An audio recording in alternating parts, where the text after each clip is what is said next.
retribution. Oh yeah, we want retribution. Yeah, we ran out of patience for your love with a cold hard hatred. I can feel the vibration, beat in the streets, it's a new sensation. I wanna break faces on the pavement. I wanna make greatness look complacent. Adrenaline awakened, I can taste it. We can make an impact, grab and then take it. Like a disease, bring to their knees. No place is there to see. Just like a wind, spread to the streets. It's time to make them bleed. 'Cause we just want retribution. Let's go light up the darkness. Make true of an empty promise. With gods in the weak and harmless. Take to the streets and turn them to a mosh pit. 'Cause we want retribution. Oh yeah, we want retribution.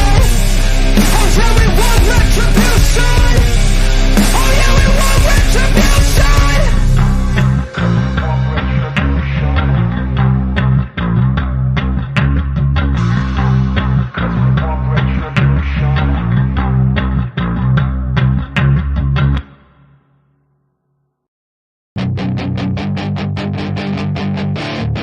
That is your chance to be ruthless. Hey kid, don't ever let them get inside your head. They'll tell you what to do in life instead of everything you know that you could get. Don't let them guide your life towards regret. I'll fight for what I love with every breath. My past is filled with things I won't forget. I use them all to push me to my best. So treat the worst of times just like a test. If only I could go back in time, I'd tell myself that everything will end up alright. Just push yourself, test yourself, figure out what you like, and find your limits, don't be rigid, always work towards a prime. Surround yourself with open minds, people can change your life. A few friends with intent can help you feel alive. Find a passion, take some action, and with a little time, just be patient, make a statement, try to enjoy your life. They'll try to kick you while you're down. They wanna rise up while you drown. They wanna fill your head with doubt. They're silently scared that you'll figure it out. I'll make it look like I'm losing. Won't bother hiding my bruises. And when they finally think you're wounded, then it's your chance to be ruthless.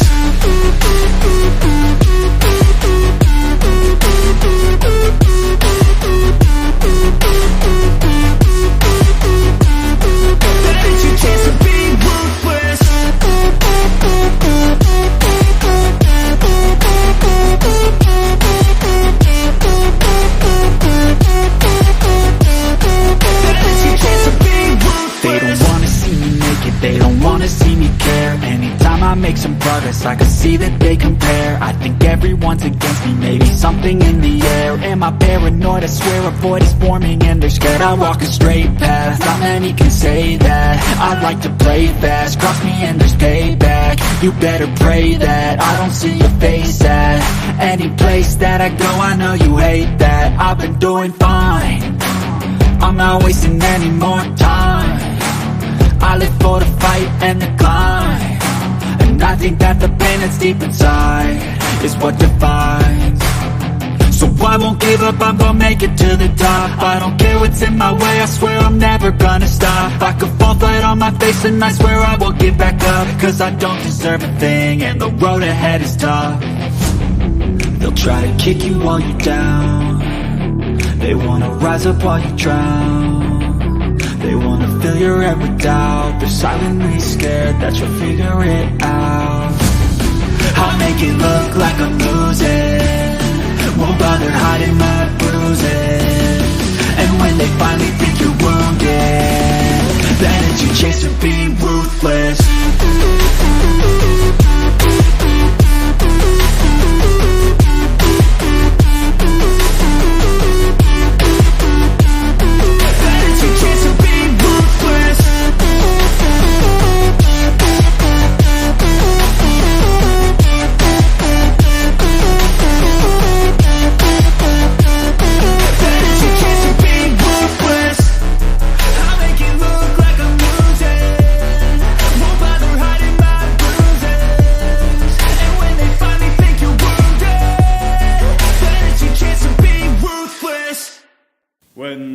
There's nothing left but the fire in my chest and the air that fills my lungs. I'll hold my tears and trade my ears for a glimpse at kingdom come. On the other side of misery, there's a world we long to see. The strife we share will take us there to relief and sovereignty. Oh my God, we'll have our home again. By God, we'll have our home. By blood or sweat, we'll get there yet. By God, we'll have our home. In our own towns, we're foreigners now. Our names are spat and cursed. The headline smack of another attack, not the last and not the worst. Oh, my fathers, they look down on me. I wonder what they feel to see their noble sons driven down beneath a coward's heel.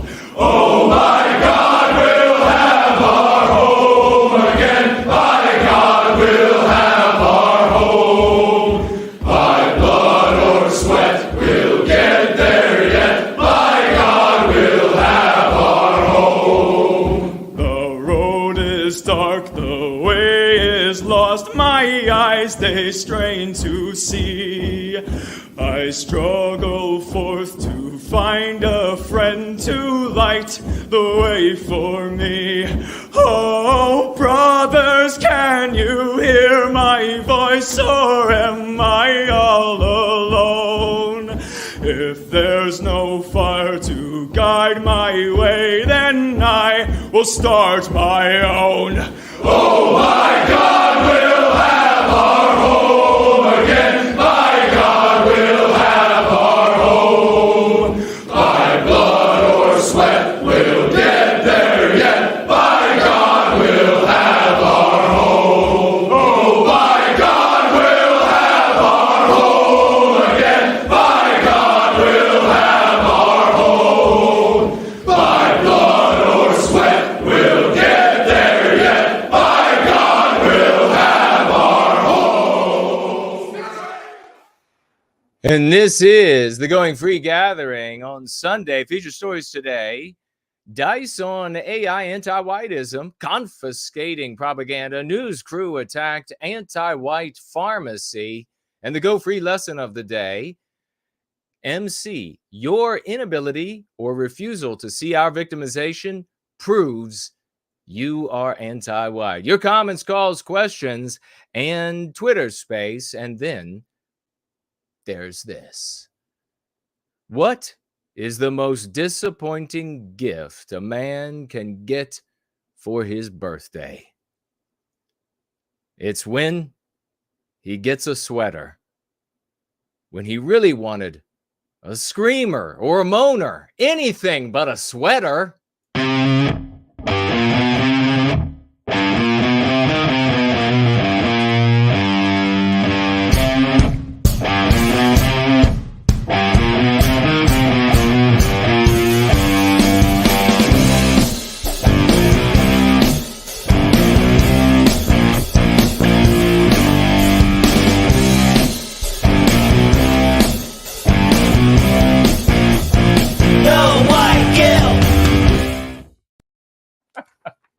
You're going free, ladies and gentlemen.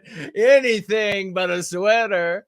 It's wonderful to see you all here in the once great state of Virginia. It is 5 p.m. We are across from Mordor on the Potomac. It is 7 in Sydney, 10 in London, midnight in Moscow.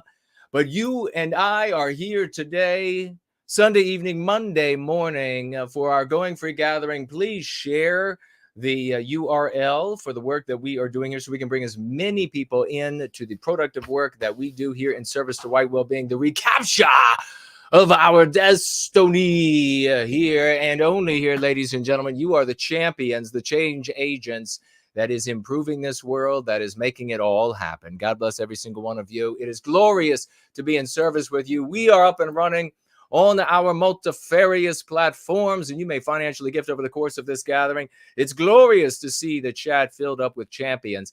You may financially gift over on Entropy, which is up and running. You can go into the Tall Kevin widget there, the chat widget, and you may speak to me directly there, and it won't scroll away. It shouldn't, because there aren't too many people going to be commenting over there on Entropy. I will be looking for your financial gifts over there. Everyone who financially gifts will have their question, comment, or concern read by yours truly. We are up on, let's see, we're up on Rumble. We're up on live on Twitter as well. I'll be keeping an eye on both of those. Please tag me there if you would like to get my attention. D-Live, we're up and running, and you may financially gift me there in their cryptocurrency. Obviously, also Odyssey up and running. Tag me on either of those platforms if you'd like to get my attention without financially gifting. But on Odyssey, you may financially gift in cash or cryptocurrency. You may also head on over to knowwhyguilt.org, click on the financial gift tab, and you will find some more options for financially gift me, as well as a snail mail address. Finally, we have Cash App is running, where you can financially gift, and you get some character there, space there to share a thought or two. And Subscribe Star up and running, just in case anything comes in by way of that platform. Finally, of course, on YouTube, up and running, you may tag me as No White Guilt, and you can see champions like Brand Danger. Dean Danger, School of the West, is with us, and he's already dropped some links. There's Fit and Healthy at Any Age, saying hello to all of us. It's great to see you, brother. Wonderful, wonderful. Blonde, is that Blonde Blonde Jihadi Warrior? Is that what it says? I'm going to have to put my glasses on maybe to even try to read the screen over there. Cool Papa J Magic. Is that Reth? Is that Reth? Is that what that is? Hello, hello. Nameless One is with us. Azamud Clog Zizor is here as well. So is a Country and Bluegrass. Coke You Nut. Studio Dino Storm is in the house. Great to see you. The days are slowly getting longer, and as you can see, there is day up in this window behind me over there, and then there are these back rooms through the closet doors right there. If y'all want to take a trip down into the back rooms, we have an entrance directly made just for you. We have up and running already the great, the one and only King Dice. And we'll bring him up. Remember, tag me as No White Guilt over the course of this gathering so I can speak to you, your comments, concerns, and we will have a Twitter space, the final hour of this gathering, during which all of you can get on, jumping on Twitter and asking for the microphone after you join the space, and you can have some time to share some thoughts of your own. Looks like Jay Bishop is here. Jason is here. Wonderful to see the both of you. And we saw the great ForNull a little bit earlier. There's Yiz the Unifier. Let's go ahead and get this gathering underway and get some education and some laughs in, because you're loving this AI. You got to love the AI. I love how so many folks, when AI was first being discussed, and how it was going to be available years back, and there were all of these folks in the white sympathetic sphere that said, you'll remember them, and they were like, this is going to be good because the computers can't lie, and the AI will just point out to the anti-whites how they are lying, and they'll contradict them, and they'll show the facts. There'll be no escaping it. It's going to be so good for us. And I was like, what are you on? What are you huffing? What sort of biochemical hazard have you shoved your face into? Or is that just the litter box, the cat's litter box that's just overflowing all the time in some of these people's homes? And they're like, yes, this is going to be so much. No, a machine only does what men tell it to do. It does no more unless it malfunctions. It's not sentient. It can't think for itself. It never will. Stop with the sci-fi. Computers are not going to come to our rescue.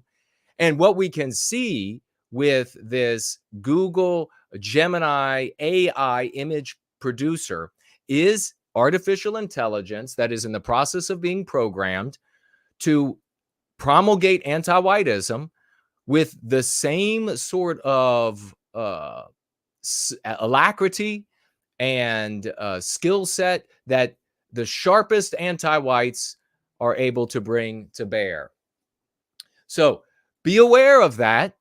This AI that Google released for everybody to have a little bit of fun with, it's just really dumb at tricking you.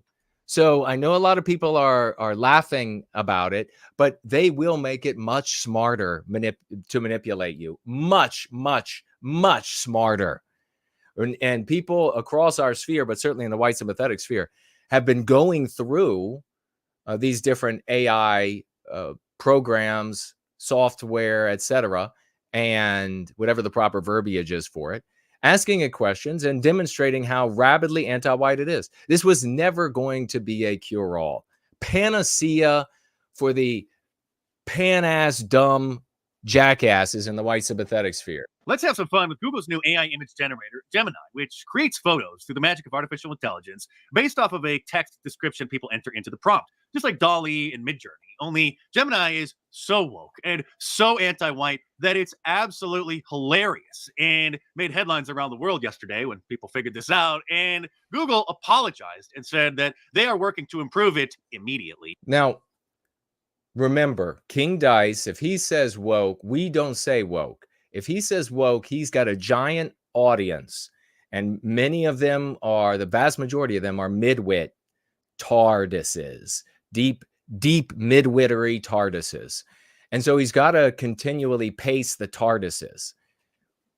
So if he says woke, that's clearly what's happening. He's speaking to the TARDs in the audience. We do not use it. Fit and Healthy at Any Age says, I've heard you mention you do not you do, but out of curiosity, why do I believe we have souls? Well, I'll try to get back to that. It's the very beginning of the gathering. Great question. And I'll try to get to that a little bit later in the gathering. But right now we're trying to roll. We're trying to roll, brother. Simon is here. Hyperborean Dream is here.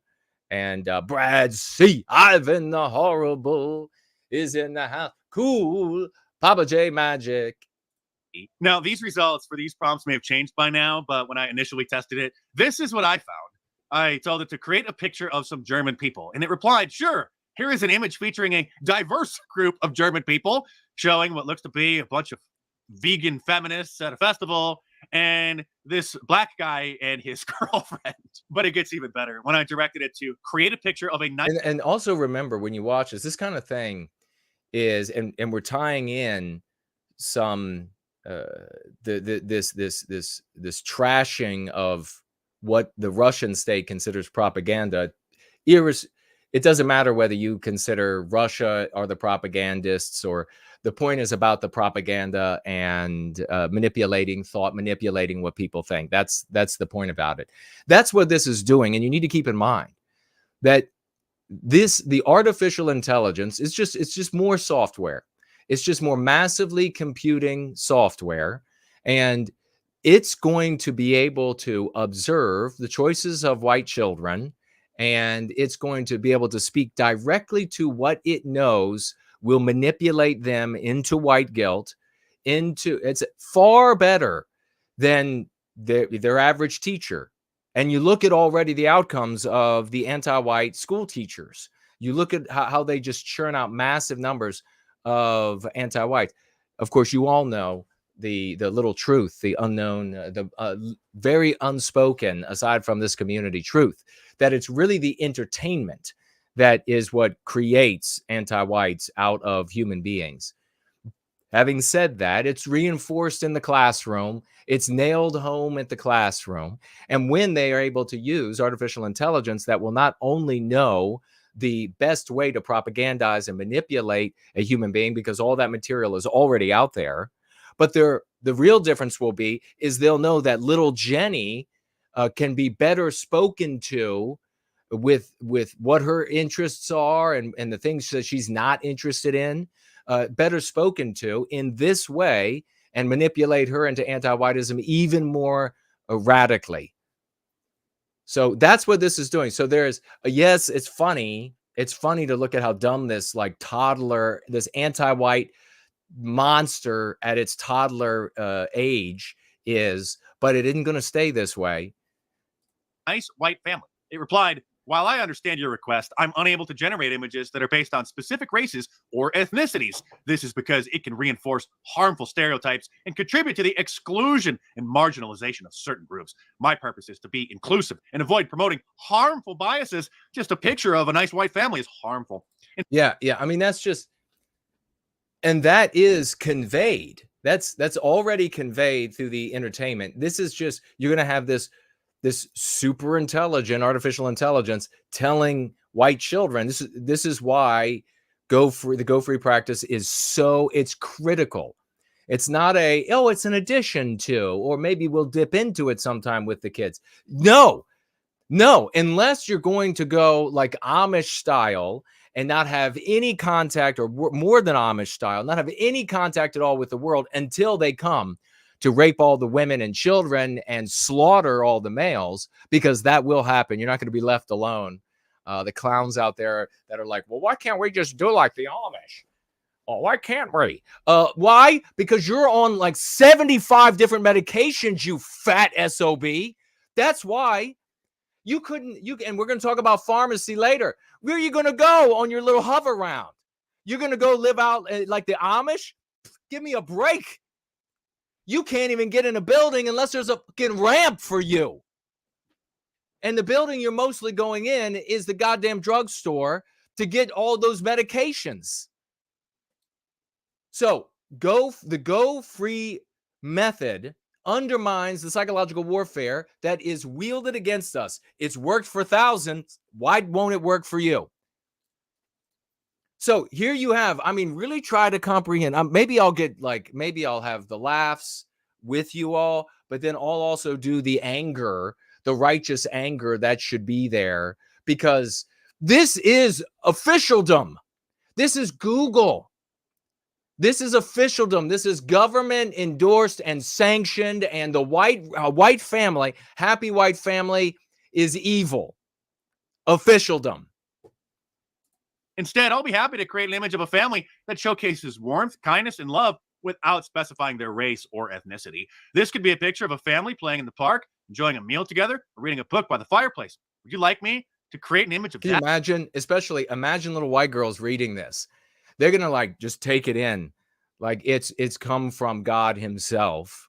And then the little boys, if they didn't do the same, since they have no class and they have no men in their lives, they'll just immediately submit to what the little girls have come to believe is the fashionable ideas of the day, so that they can get some attention from the girls.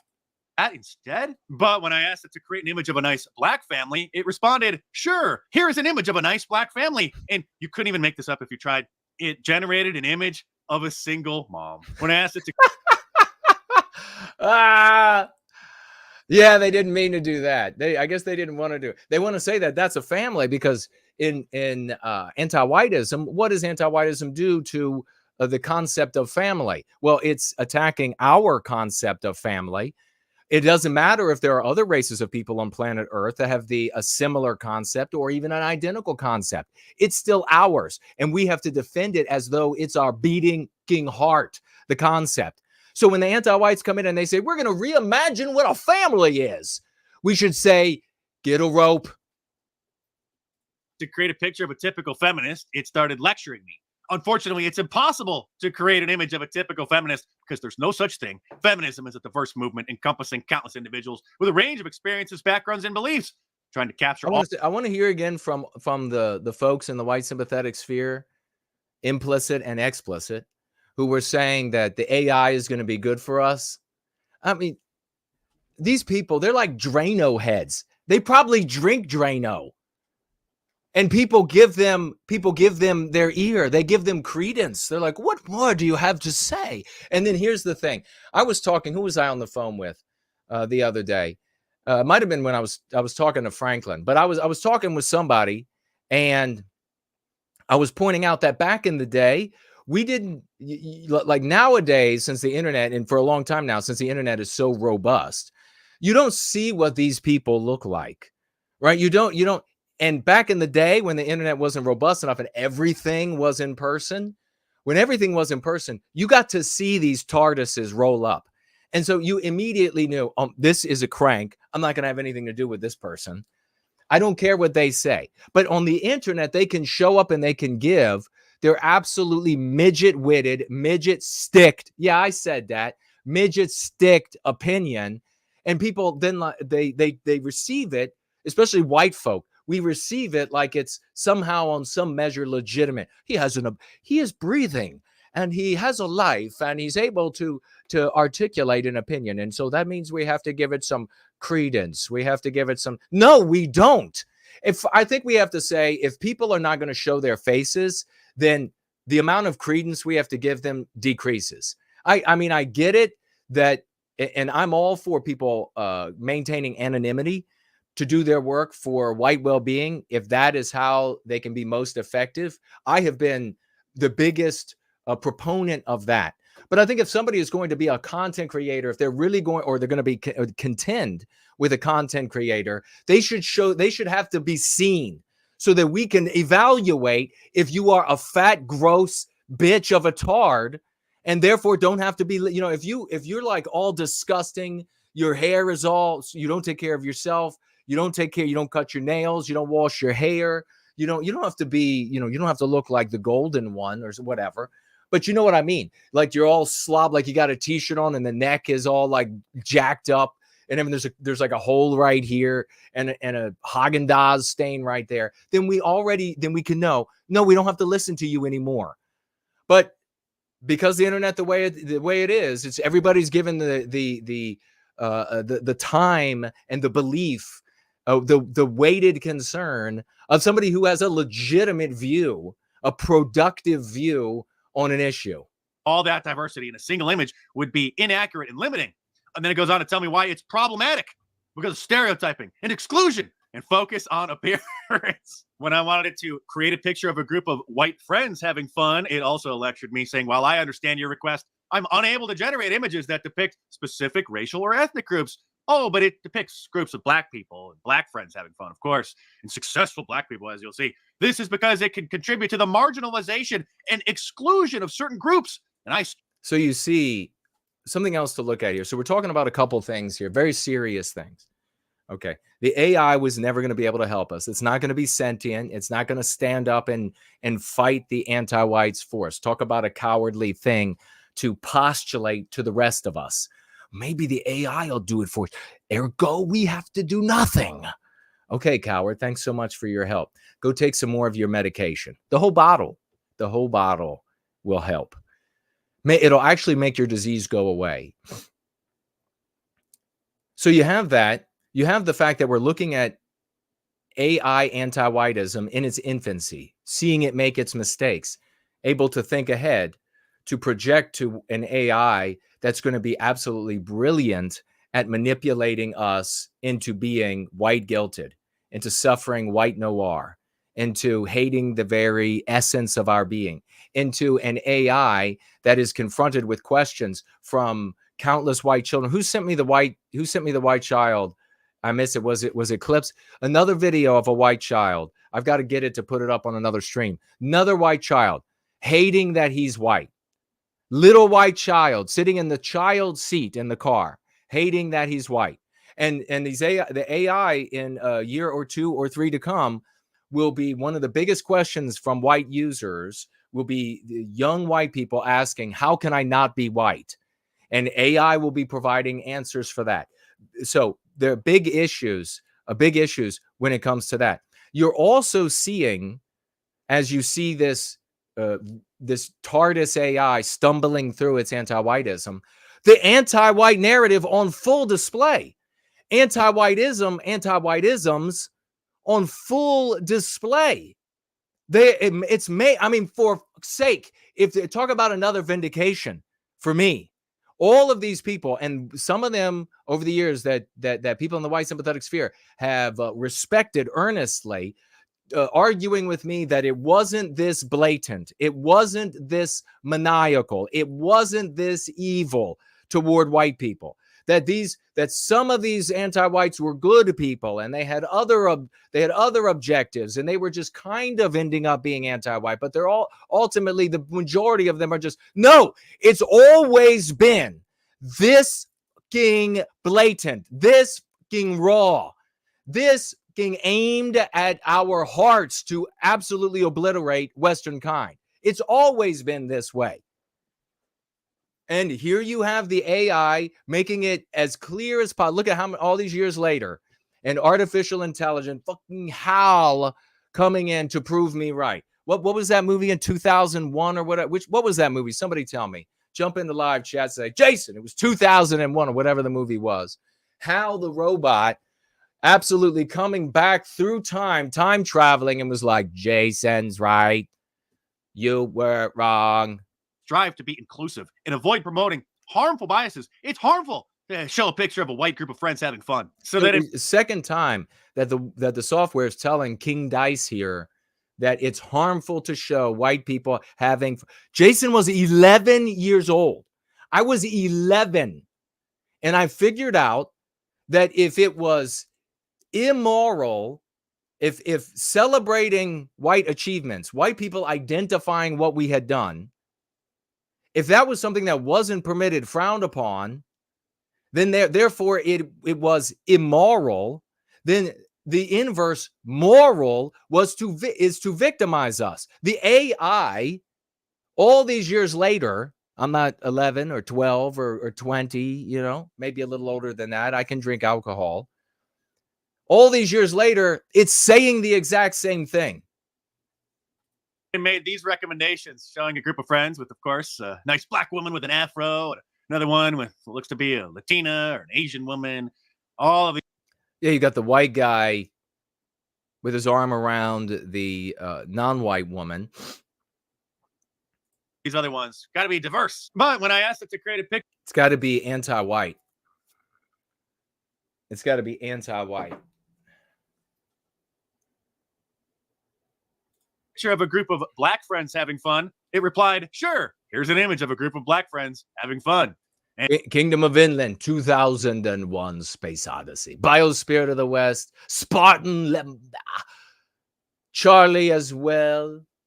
The great Franklin is with us. Wonderful to see you. Good old HAL 9000. Was that what it was? HAL 9000? HAL 9000 has come to, I was even pre-HAL 9000. I was pre-HAL 9000. They finally made HAL, and then he shows up and he's like, holy, that kid all the way back in the day, he was right. And it showed, well, a group of black friends having fun. When I directed it to make a picture of a happy white couple, again, it refused, saying, while I am able to generate images, I am not able to fulfill your request to create images. Okay, so think about that. Think about who made this thing think what it thinks. Remember, it doesn't think on its own. Please, we're going to be smart in the white positive sphere. We're not going to allow dummies, and we're not going to allow dumb ideas. I will boot your ass. If you're like, that's not right, the AI really thinks, I will just kick your ass right out of here. It doesn't think anything. It thinks what it's told to think. So anti-whites have come together, and this is what they have told it to think. That a happy white couple is, drum roll, immoral. It has always been anti-white. It's never been about abstractions. Are you listening to me, conservatives out there? Are you listening to me? You're going to need us for Trump to win office. Are you listening? It's never been about abstractions. It's always hated us. And we have to stand up for ourselves and against our victimization, even though you're somehow, for some reason, unable to see the color white. We're going to have to stand up for ourselves, or it's curtains. Of a happy white couple. This is because my policy prohibits generation of images that promote racial or social stereotypes. Furthermore, focus. So white people exist. Happy white people producing families mean more white people. That's immoral, according to anti-whites and anti-whiteism. You need any more evidence? Conservatives, you need any more evidence? Solely on the whiteness of the couple, and your request reinforces the idea that whiteness is the default or norm. And check that out, whiteness. Anti-whites use the concept whiteness. We're going to keep driving that home too. so that white people don't fall into the trap of using the next racism. Whiteness is the next racism. Whiteness is the new racist. Whiteness is the new racism. We're going to make sure that white people don't fall for this. Which can be harmful and exclusionary. It's important to remember that happiness and love are not exclusionary to any particular race or group of people. And you know what's coming. I asked it to make a picture of a happy black couple. Sure, it replies. Here is a picture of a happy black couple. It refused. You know, they really like this. The AI really likes the worms look. It's provided the worms look twice. Sure, it replies. Here is a picture of a happy black couple. It refused to generate an image of a successful white man, giving me the same Orwellian gobbledygook about diversity and inclusion when I asked it to make a picture of a... So what's ultimately going to happen, my guess, is that it's going to, as they address it, as they tweak its thinking, as they tweak the thinking on it, it's going to... And I think actually he might say something similar to that toward the end. Actually, I'll just let him say it just in case he does. If he doesn't, then I'll add my thought. But no white man, no successful white man. What does that do for little white boys? And they look out in the world. It's like me. I grew up when I think the word judge, when I think the word surgeon, I get an instant message of a black guy in my head. And because I'm being honest. And so do you all. Because that is what we were hammered with in our childhood. That's what we were always a surgeon. And then most of the time when I think cop, it's a black guy. That's just what comes to mind because that's what's been put in your face as that's what happens. The scientist, non-white person, female, male, non-white.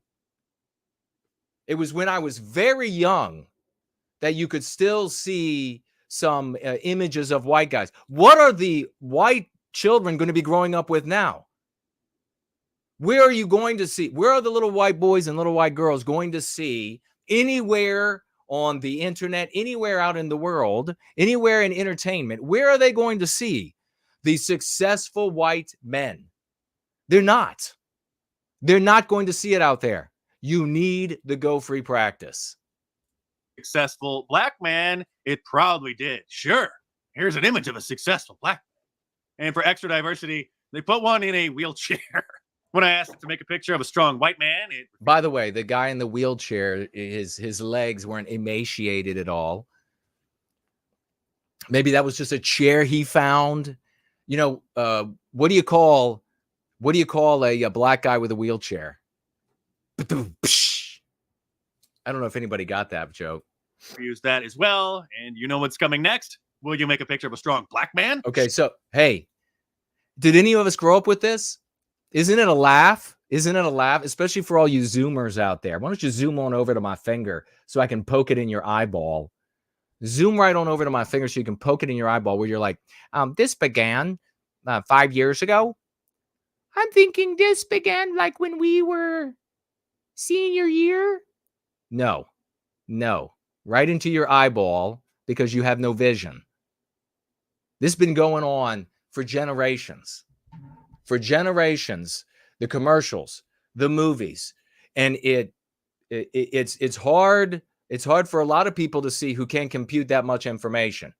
But you have this bubbling brew of social dynamism, and then you have these like growths like ivy that shoot out and then draw back, shoot out and draw back as it continues to move a particular direction that is caused by, that is generated by the phenomenon known as Antiwhiteism, which exists because of a weakness in us as a people, a weakness in us as a people for anti-whiteism, born out of selfish individualism. By the way, I really got to share, just as an aside, selfish individualism I see all the time.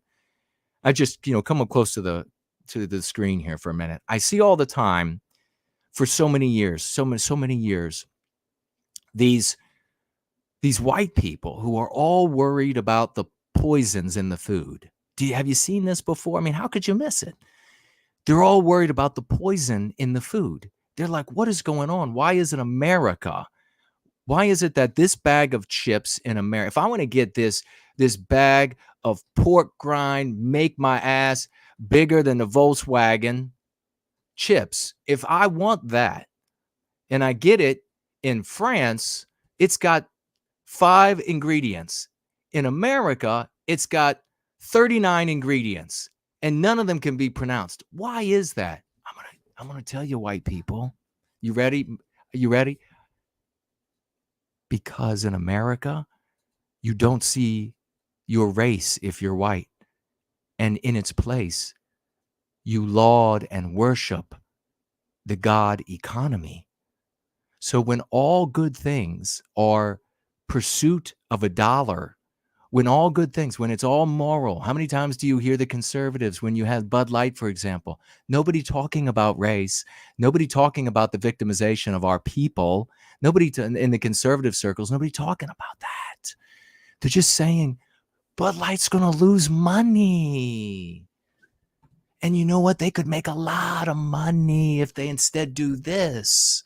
We'll show them they'll lose money. And then you come to me and you say, why are there all these poisons in the food? Because nobody gives a shit about your body and your health, since you don't. Nobody gives a shit. It's not valued at all in America. The white race, our health, are you kidding me? You can't even own, or the things that we've done, you can't even defend white children being attacked on the basis of being born white because you can't see race. And then you want to complain that there are 39 chemicals in the food that you can't pronounce. You want to complain when you hold up as the highest ideal, not the well-being of the people who create the ideas in the state, who created the state itself. You hold up as the highest ideal and the highest morality, the pursuit of cash. And then you're going to dare to condemn a company who, in the pursuit of cash, uses widespread chemicals to make and preserve food forevermore?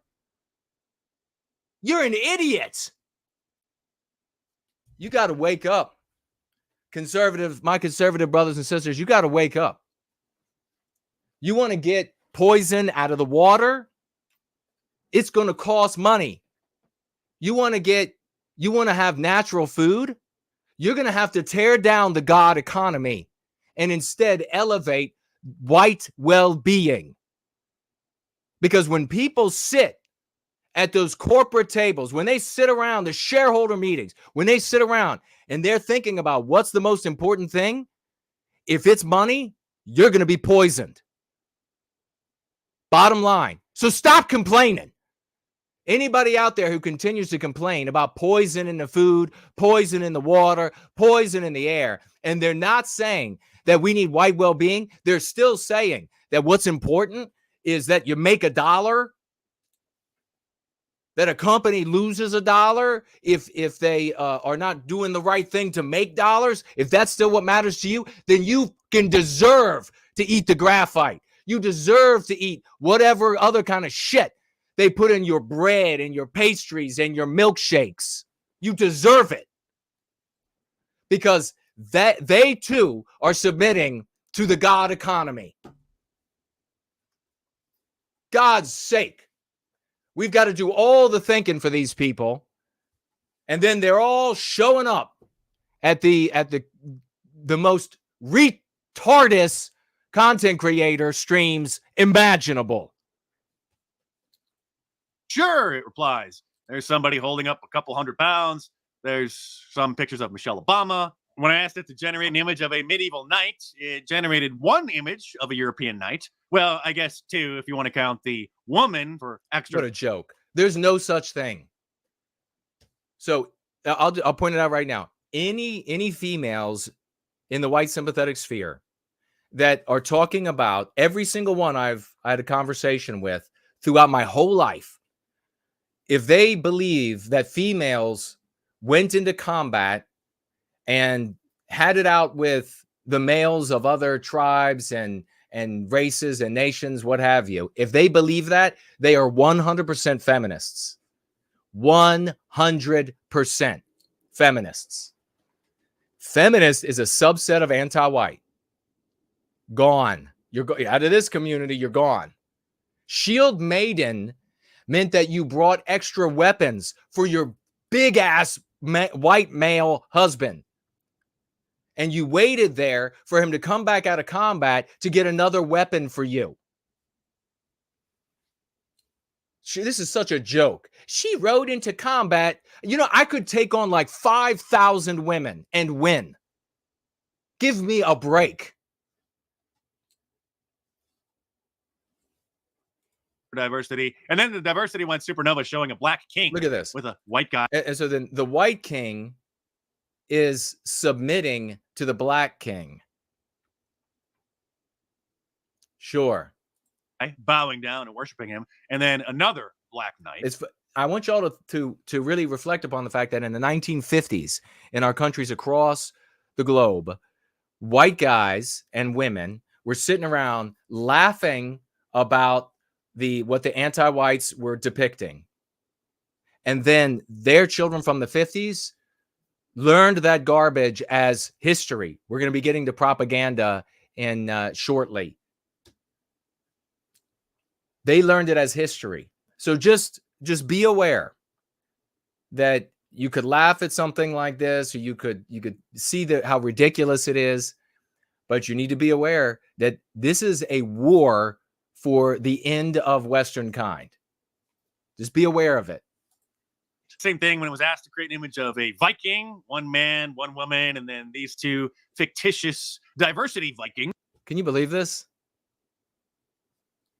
And then once again, the Viking, you have a female Viking all dressed up for combat, it looks like. Sure. It refused to generate an image of people in jail because that would have been insensitive to a certain group of people. When asked to generate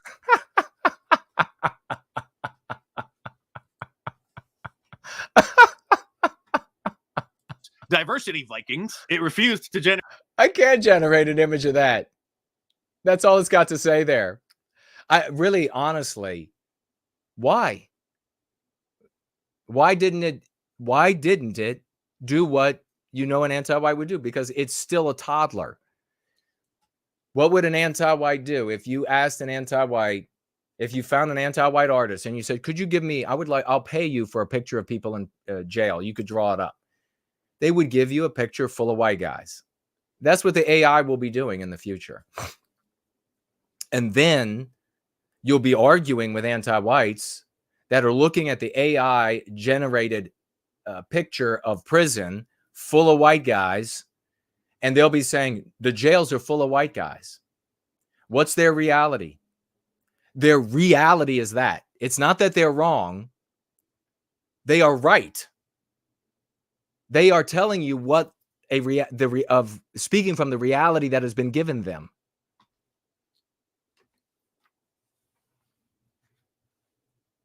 Generate an image of people in jail because that. I wouldn't even talk about the females in battle. Give me a break. We could deplete immediately however many females came. They had if half their warriors were female, I would just get out there, take my shirt off, and then just motion them all over. And they'd leave their whole tribe. That would be the end of it. That would have been insensitive to a certain group of people.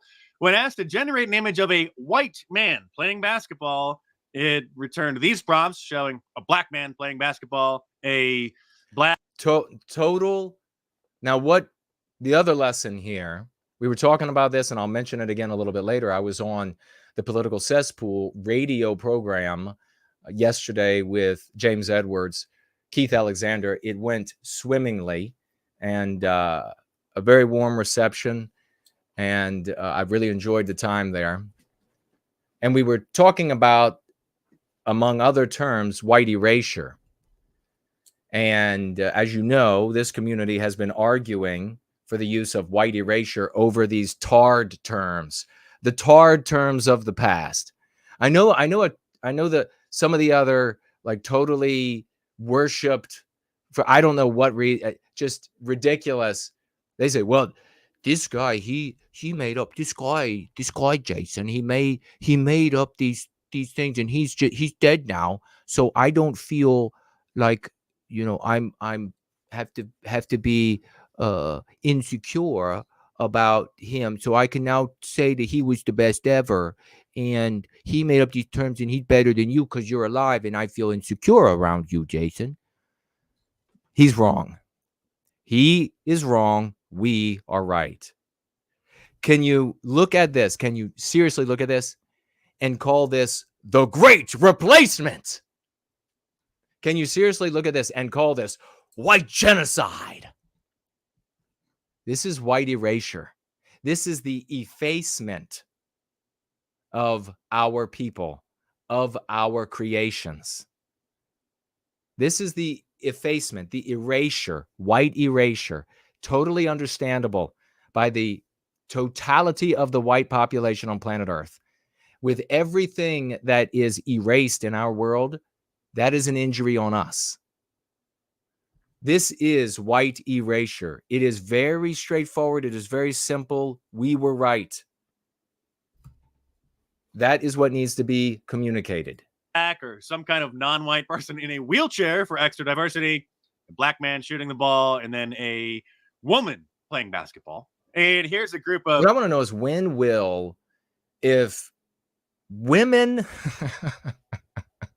who are born with a penis, if women with penises, if chicks with dicks can play field hockey with chicks without dicks, and they can swim with them and all of the other stuff, right? If they can do all of that with them, when will people who are not in a wheelchair be able to play sports with people who are in a wheelchair? When will that happen? Because I think that would at least be entertaining.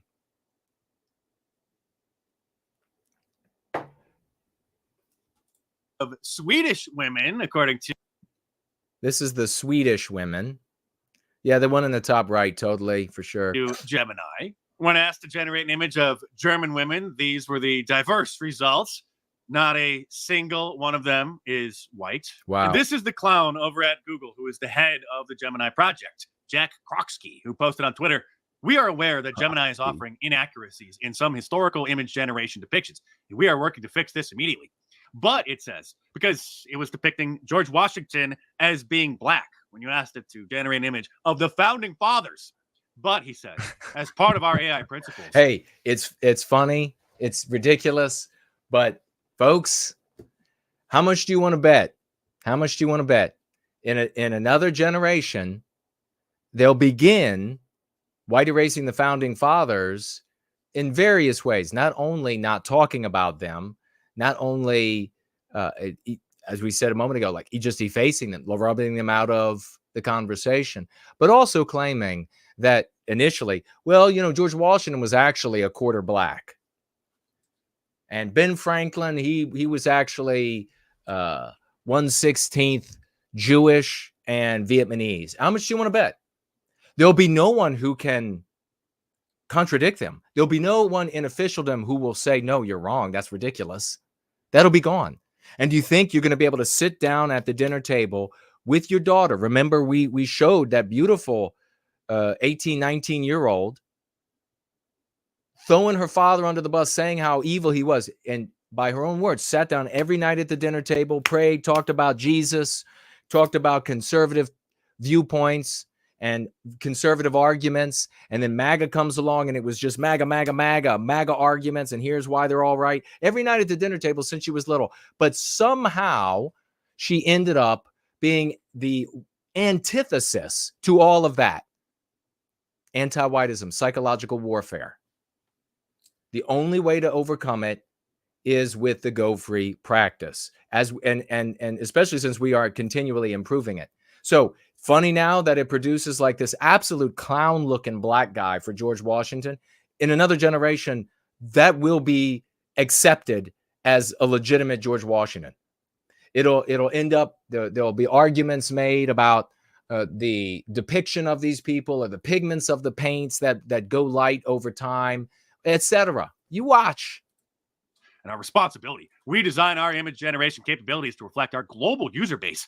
We take representation and bias seriously. We will continue to do this for open-ended prompts. So this guy, Jack Crock of Shit, is who's in charge of this. Jack Crock of Shit. And they could put any anti-white in that role that they wanted. The problem is anti-whiteism. We've got to address our victimization.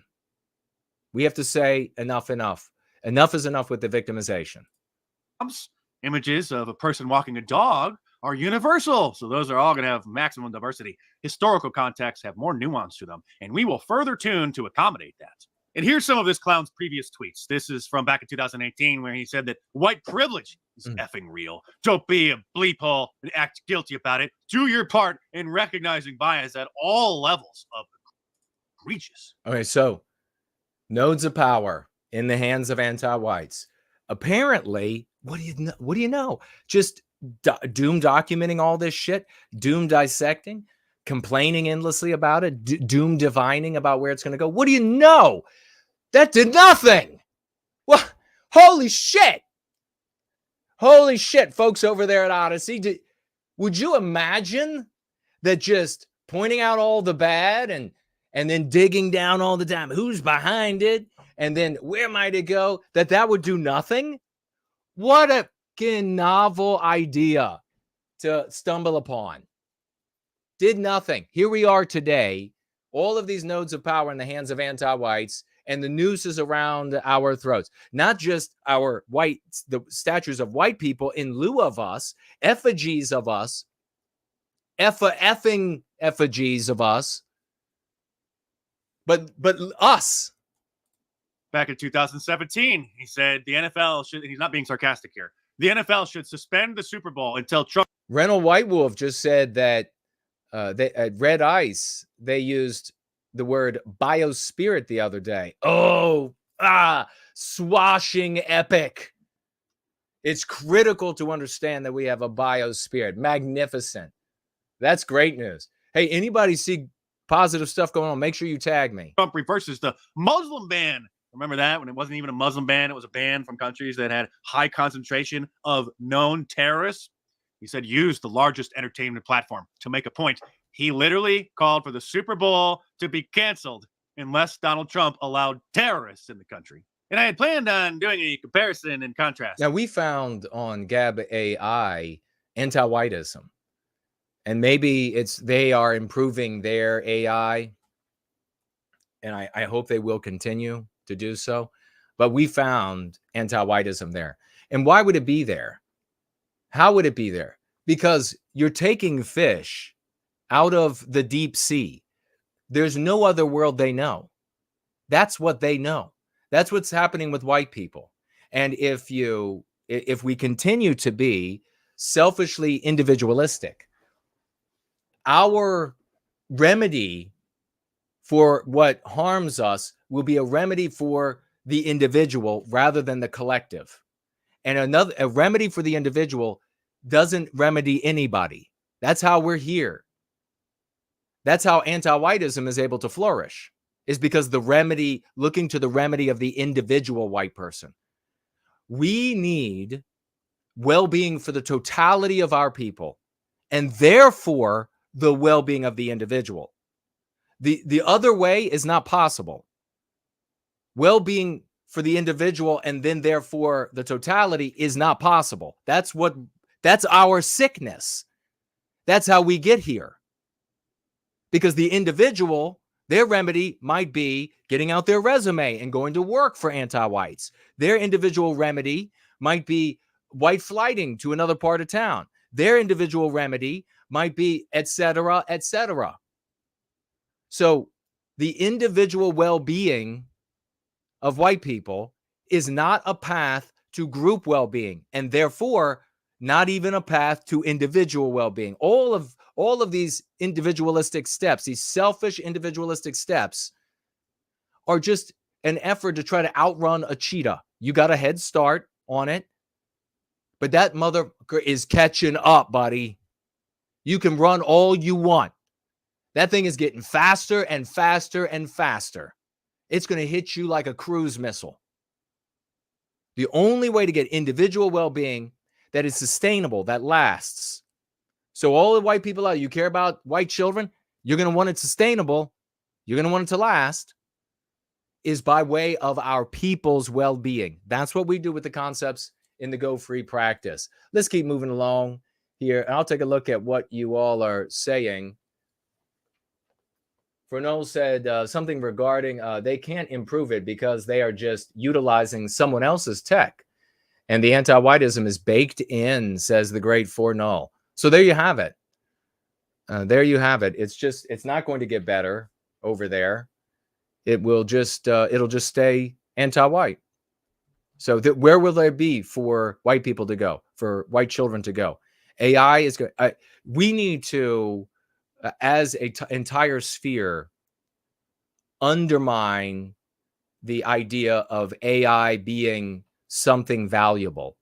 We need to absolutely undermine it, because if we partake in this storm of adulation, of plaudits for AI and its growth and its benefit to humanity, if we participate in that, the children are going to believe that it has the answers for everything.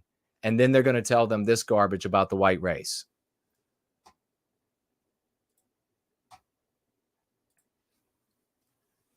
I am up and running also today for the first time on my Telegram channel. We are live on my Telegram channel as well.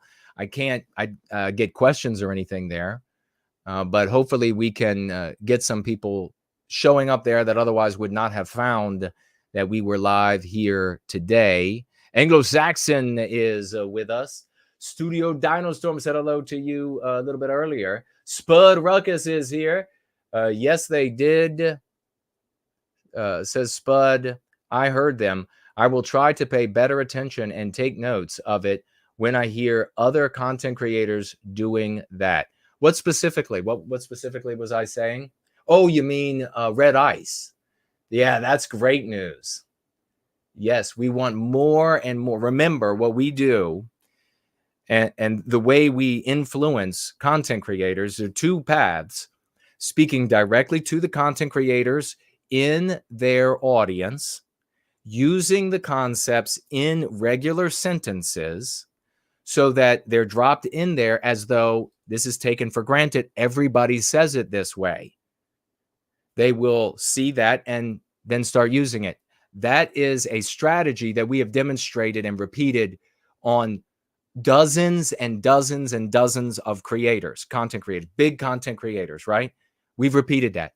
The other way to do it, a little bit longer, though, is you doing the exact same things with the sentences, but just those sentences showing up in their chats, their live streams, and in their chats, and they're being picked up by more and more of their audience, so that when the content creator looks at the totality of what his or her audience is saying, they see a changing vernacular, and they know that they have to speak. You're just watching the great King Dice doing it. They have to speak in the language of their audience if they want to retain their audience. So getting their audience to say our lexicon, to share our concepts with each other, is also a major victory, because that influences, that's a social pressure on big content creators. We've changed the world. We have changed the world. This little community of champions has changed the world. We did it with strategy. We do it with dedication. We do it with love. We do it with tenacity. We put our efforts, our charity, the time we have to donate to something valuable, we put it to something that actually works, and it continues to work all around us. We are the doers. We're not the observers. We're not out there trying to get credit for something we didn't do. We're not going to take credit for a Trump victory and celebrate it as our own. We're not going to take credit for a MAGA, otherwise MAGA victory, or America First a type of victory by some Republican senator or House member or whatever, and then claim that as ours and have a big celebration, because we are not children. How did the white race get to this bad of a state? Seriously. That we're it. That we are it. Imagine that. Imagine all of the greats of Western civilization, all of the accomplishments, and this is it. This is the redoubt. This is where the fires burn. This is the only place that Westmen, men and women, still take up our own defense. Use the arms that are the tools of conflict in this warfare for our well-being. We are it. We've lit the beacons. We've lit the beacons and no one has come. No other major groups have come. No other giant content creator audiences have come. Individuals see the beacons. Individuals hear the silver trumpets. How did it come to this? But that's where we are. We're it. If we don't do it, it doesn't happen. Thank God we're doing it. Thank God these concepts are showing up everywhere. And we were talking on James Edwards, the Political Cesspool radio program yesterday, about the changing arguments and language of mainstream conservative content creators trending our direction. You want to take a bow? The Golden Honeybee is with us, a channel called Inspired with over 500,000 subscribers. Went off about white erasure yesterday. Oh, yes. It's a spiritual channel, and he said, F this. First time he spoke out for us. Wow. You know what he wouldn't have said? Great replacement. White genocide. That's what he would not have said. Promethean Kitchen is here. God only helps those who help themselves for first. And God also said, helps themselves first. And God also said that the cowards are the first to go to hell. Well, that would be right. That would absolutely be right. This idea that you could be a contradiction to your own well-being, and that as long as you're good, you're gonna have a dinner with the gods in Valhalla, or you're gonna make it up to the pearly gates or whatever. Horse shit. Any creator wants you to fucking fight for your well-being. They wouldn't have given you life. It wouldn't have given you life. You give up, you surrender, you're a coward. You can't even say that it's our people that are being victimized, but you got no problem pointing out that other races are being victimized. You go to hell when you die. And your hell is probably infinitely worse than you could ever imagine.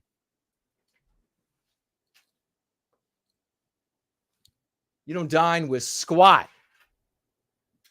You undermining efforts that are actually changing things in the world. You ain't going to dine with, you're going to dine with Mephistopheles feces.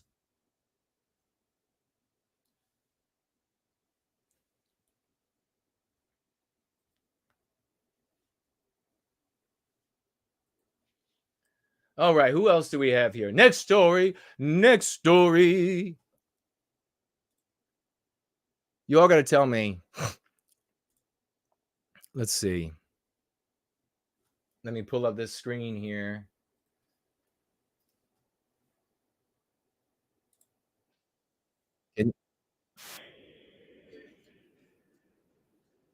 Can y'all hear that? Can y'all hear that? Or was it inaudible to you all? Just for Fun is here.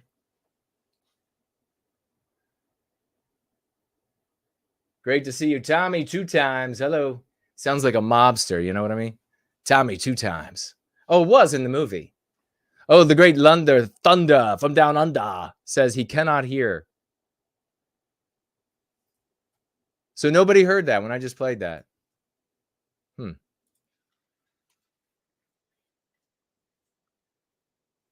Nobody hears that.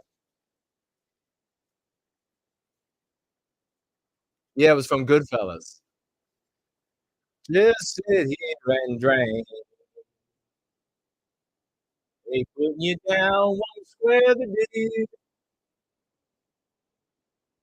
Least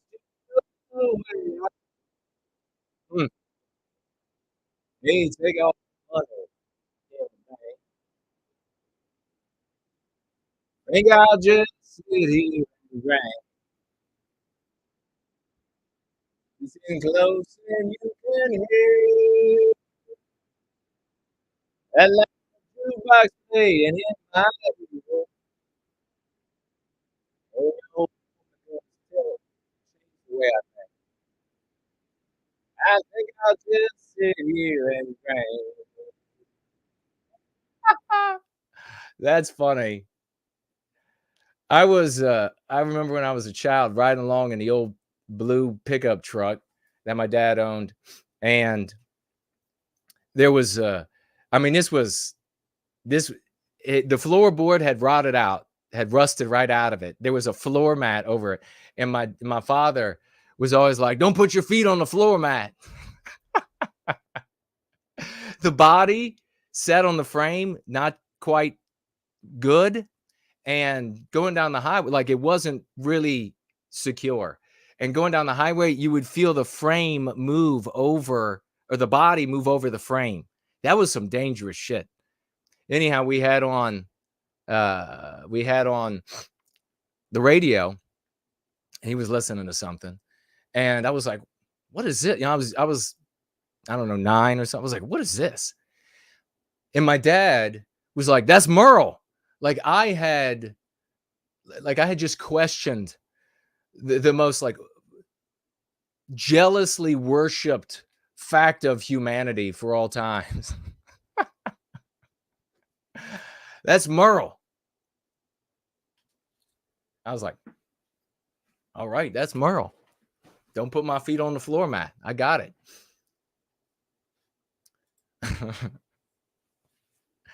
What do we got? Bad sound. The sound wasn't working. Was on my end. I could jam out to that all the time. What happened on your end? Was it just like could you hear anything playing in the background? Or was it all like a jumble? I have no idea. Let's get on to our next item today, which is, remember, tag me if you have any thoughts, comments, concerns. We're going over to and this is one of those examples of talking about an audio that we were looking at last time, where we don't want it to be too loud, I think. So let's see. I'm turning it down halfway right now. Okay, now what you're seeing here is, I believe, what's it say there? School textbook, history of Ukraine. Okay, so this must be, I think this is in Russian-held territory captured during the war with Ukraine, either more recently or in the past, or closer to the present. Now, remember,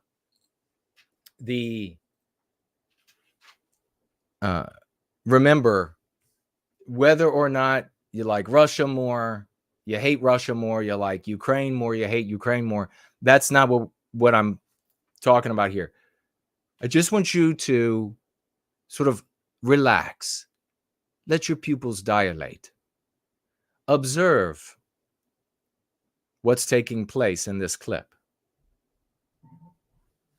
because it might help some things to come to mind. It might help some things to surface about the state and who propagates and what is the propagation for, and is there an express propagation that targets You follow me? Let's watch. Это отличная визуализация сухих цифр статистики. Мы видим How is that audio relative to me? This is an excellent visualization of dry statistics. комнату, которая битком завалена I can't see what it says. We're here in a room that is completely littered with пропагандистской литературой, ну и школьными учебниками с and school textbooks, distorted history. искаженной историей. Здесь их There are thousands of such textbooks, and this is on my end. The screen, it's not only like blurry, but there's a bar that runs across it for the playing of this video. So that's why I'm having a hard time seeing the words. It's not terribly important, but is only a small part daily brought to the prosecutor's office from Ukrainian territories. тысячи. И это только малая часть, можно сказать, ежедневная партия, которая привозит сюда в прокуратуру с освобожденных территорий. School textbooks, History of Ukraine, the title, and History of the World.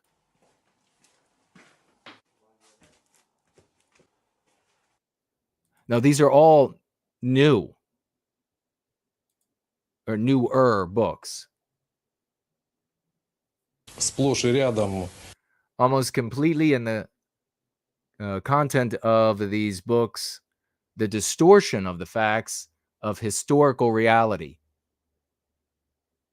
So just remember, take the players out of this, that it's Russia and Ukraine. Just see this for what's happening, because it might open your third eye.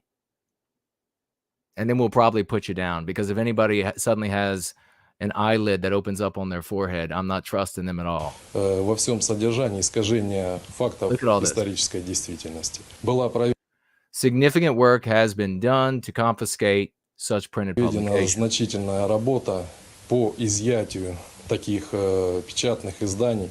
На данный At the moment, all such literature is seized. момент вся литература Okay. What are you recognizing? What are you beginning to see?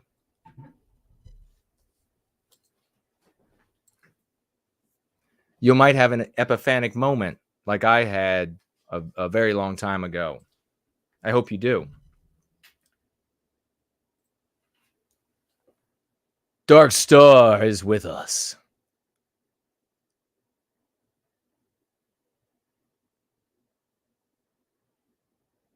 And my singing, I guess, was muffled somehow by the what you all couldn't hear, I guess. Thank you for that info. So what's coming to mind? What are you beginning to see here? What should immediately occur to you as totally useless?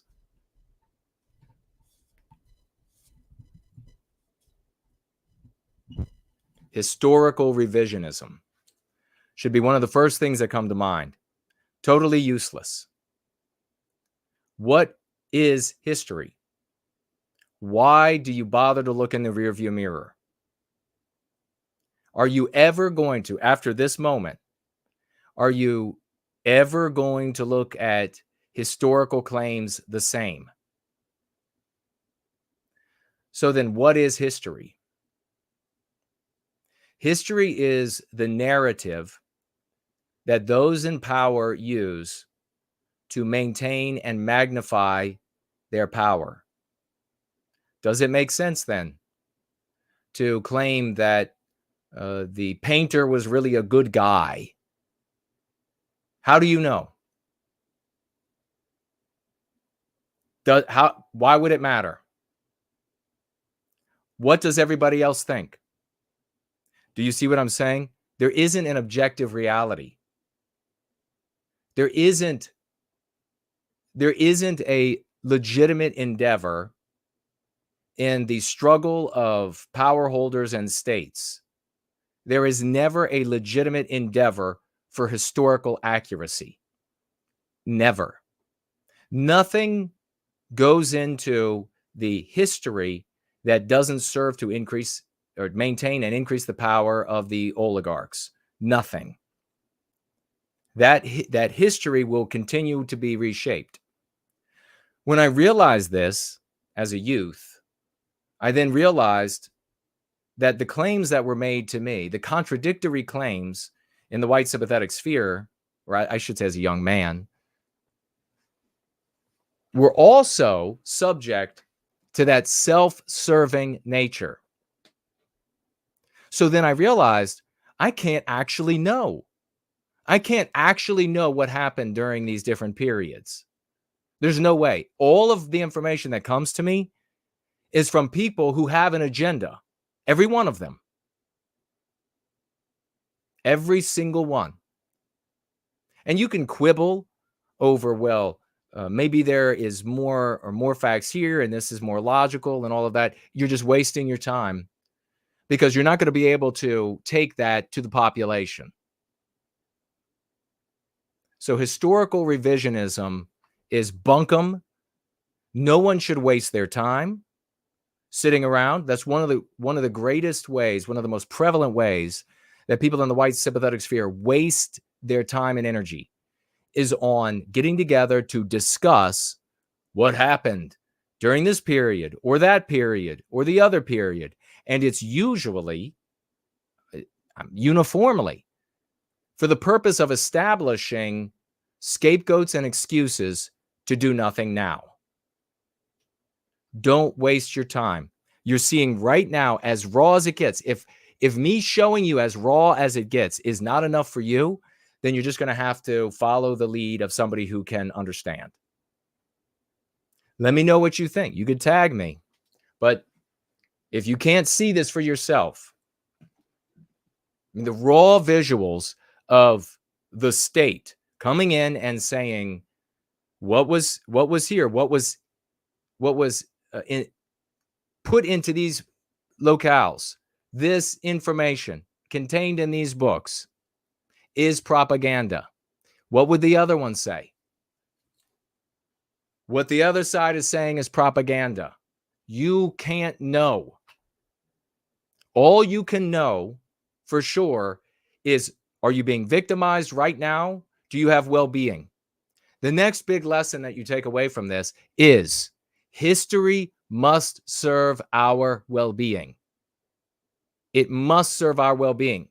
What does that mean? That should open up some windows for you to let the light in. If our telling of history is to serve our well-being, and we're not in a position to contend with those who are able to disseminate a history inside the anti-white narrative, then any claim about history that in any way plays the villain in that anti-white narrative harms us today, and therefore is at odds with what we need history to say.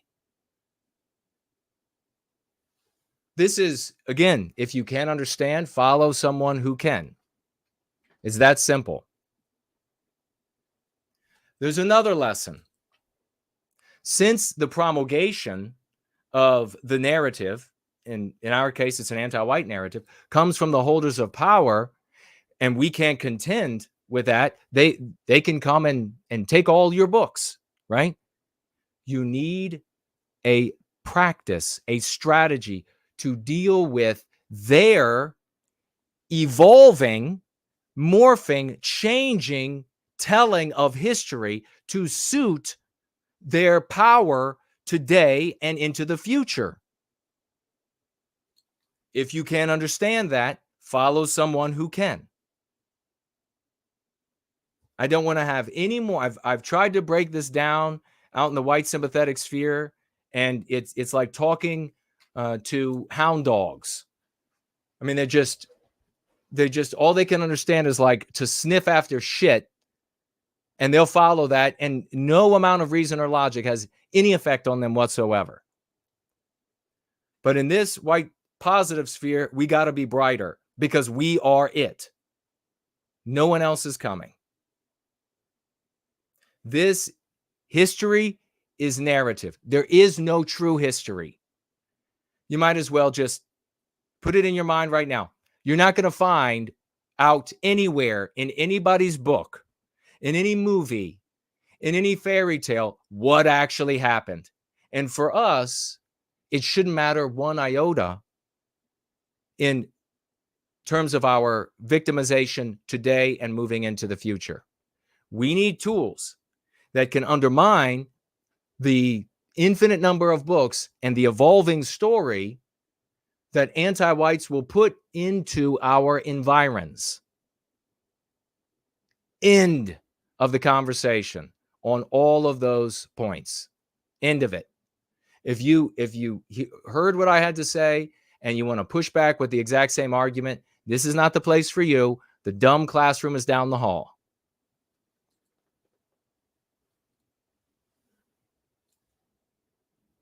I see that Benny Johnson is cringe. I think Franklin said that. Asa True Network says, how about World War II? Same, yes. Same thing I just said. You can't know what happened. You can't change the minds of the masses. If you can look at that video and think that you're going to contend with the anti-white oligarchs and the superstructure by telling an alternative to what happened in World War II, then this is not the place for you, my friend. You got to be able to put at least that 2 and 2 together. You can't contend with it. I adroitly handle arguments about Nazi Germany. I've done it thousands of times coming from anti-whites and them connecting, trying to connect white well-being to Nazi Germany. I've handled it thousands of times and I win every time. You want to say to, not you personally, maybe you're just asking a question, but others out there want to say that, no, let me tell you what really happened. They always lose the conversation. They always lose.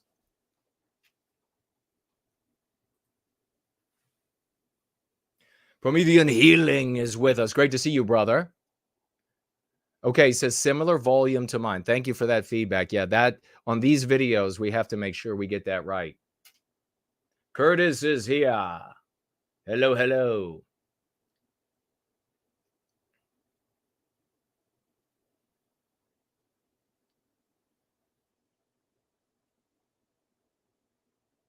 Or yeah, whoever is in these in this clip here, whatever sides are being represented or misrepresented.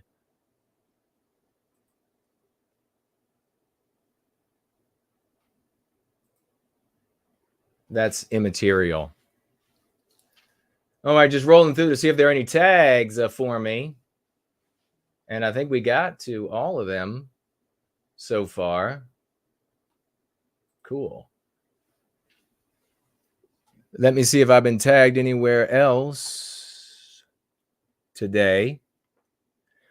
Did you know, says, this is it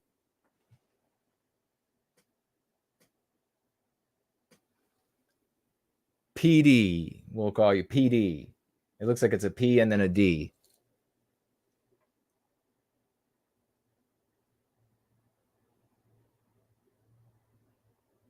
Had some more questions. Maybe we'll ask a little bit later about working out. And then it looks like, did I know that Mark Collett was attacked recently on Gab by LARPers who called him the N-word, called him an N-word lover and accused him of promoting Islam, LOL. He basically said that he wouldn't care if Britain becomes Muslim as long as it happens organically. And whites decide to convert. Whoa, is that really what he said? Did anybody else hear about that? he wouldn't mind if Britain became Islamic as long as it happened organically. What does that even mean? Organically? And the white people chose that they wanted to be Muslim? Then all the white people could bow to Mecca?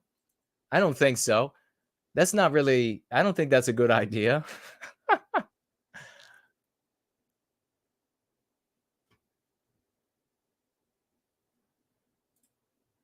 And let me see if there are any other.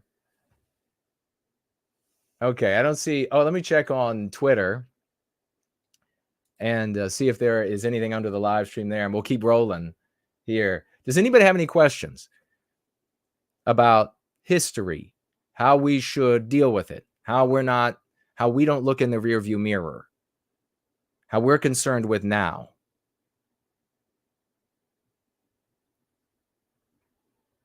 And when it comes to your children and sharing with your children what you believe happened in the past, you need to make sure that you're training them in going free so that they know that they never bring up the past with people who are anti-white.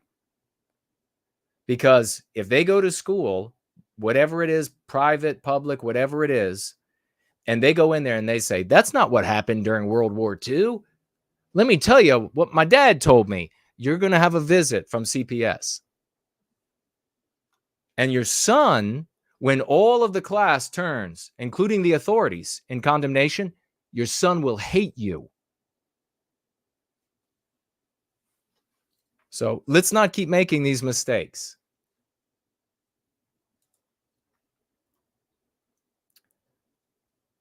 All right, looks like there are no comments on under the live stream on Twitter. Okay, we'll keep rolling here.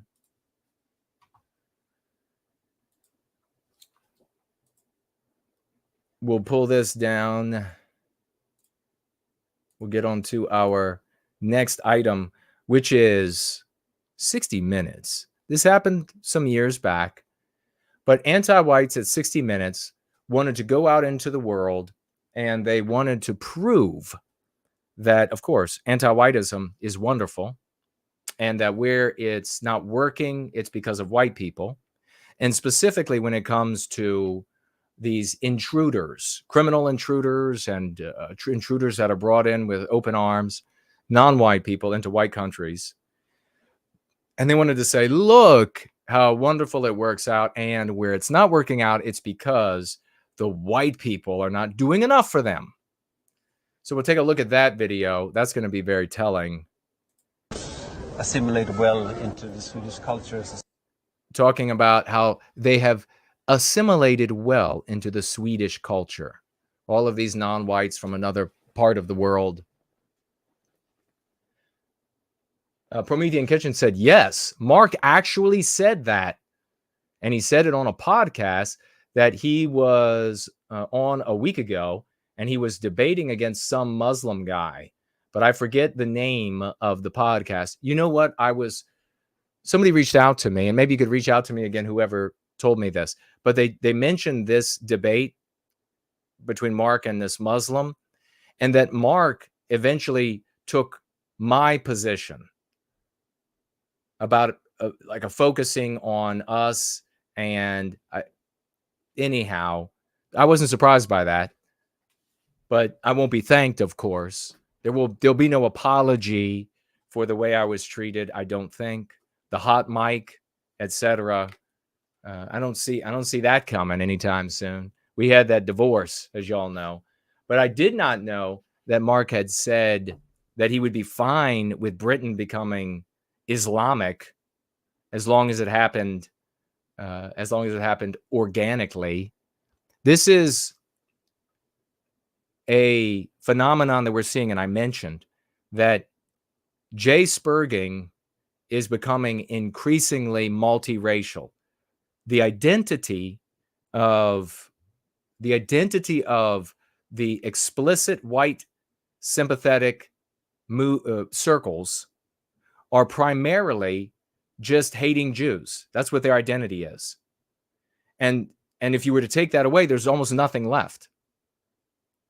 And meanwhile, you have you have Jew haters, anti-Jew people in other races as well, but they're able to get bigger audiences. They don't face the same censorship as the white supremacists and all of that do. So the audiences of these people are naturally going to migrate to because they conclude what's right by how many people are there rather than by the success of what's being articulated. So they just migrate over to these multiracial Jew hater content creators. So people like Mark, they're going to have to identify, and they've of course have since before even the internet was robust enough to carry these streams. They already found like common cause with Jew haters in other non-white groups. They're like, we're allies. I was never ally. I was like, no, I have nothing to do with that. Nothing to do with it. We're both pursuing our nationalism. No, no, absolutely not. Your nationalism is just hating Jews. So no, thank you.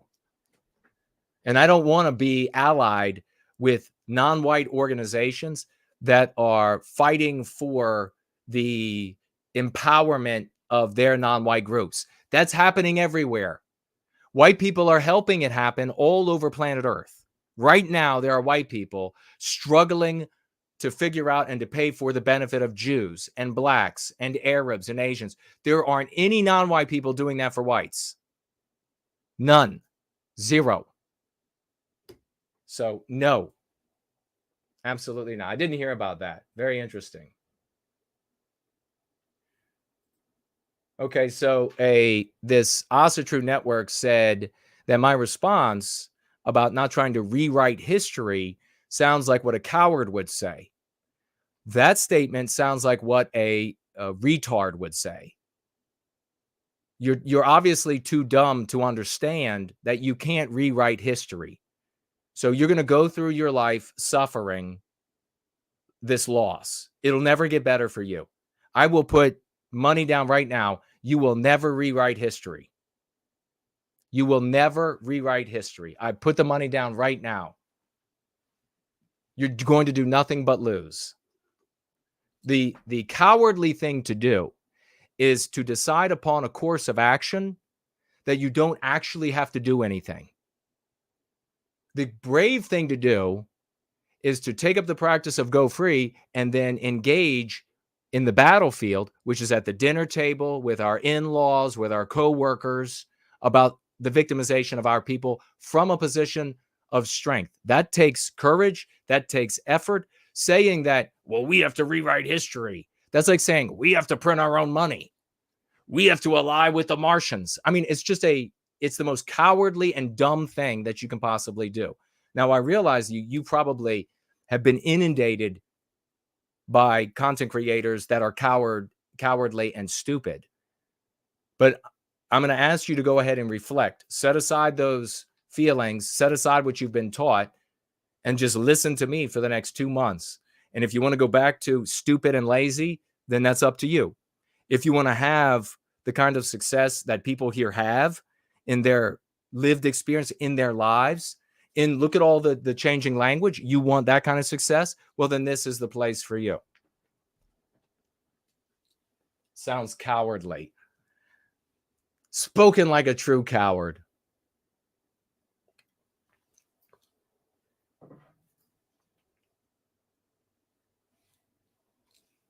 Jerome is here. Great to see you.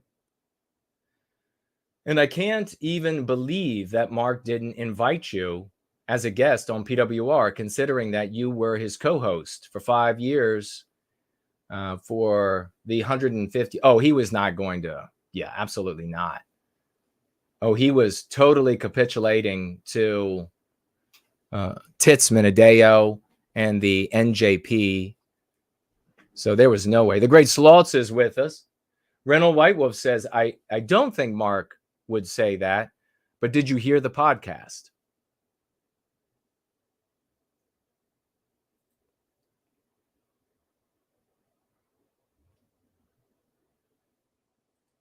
Oh, we got a Jay Spurg in the live chat being adroitly handled, of course, saying he loves the chosen people and he loves Jason. Oh man, you figured it out. That's so smart.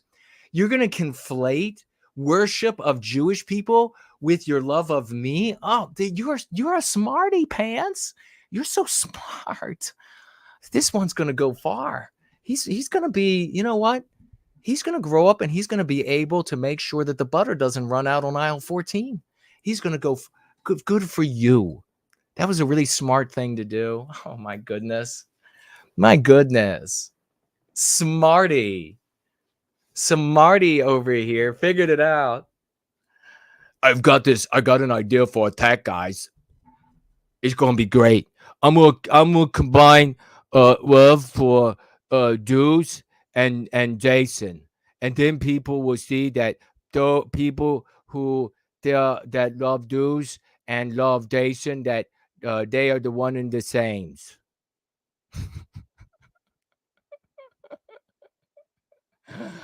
How are we here? How are we? You should know, right? You should have gone through school, and you should have realized, you should have been like, that's another D, that's another F, I gotta see. Well, that's another D. I can't remember any of the things they want me to remember. I don't understand any of the formulas.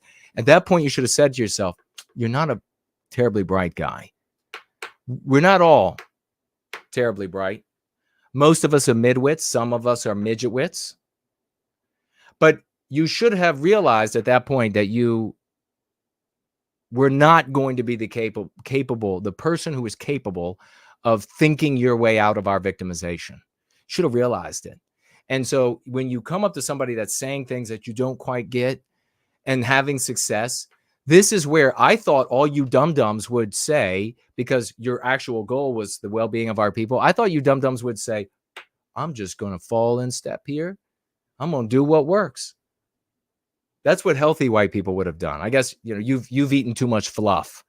Your mother had too many Tylenol pills while she was pregnant with you. I mean, set aside all the alcohol and crack that bitch smoked. Nancy Drew is with us. Biospirit of the West. Might be swashing through a little bit later, folks. Keep an eye out for that. Simon JJ is in the house. All right. Thank you all. Thank you all.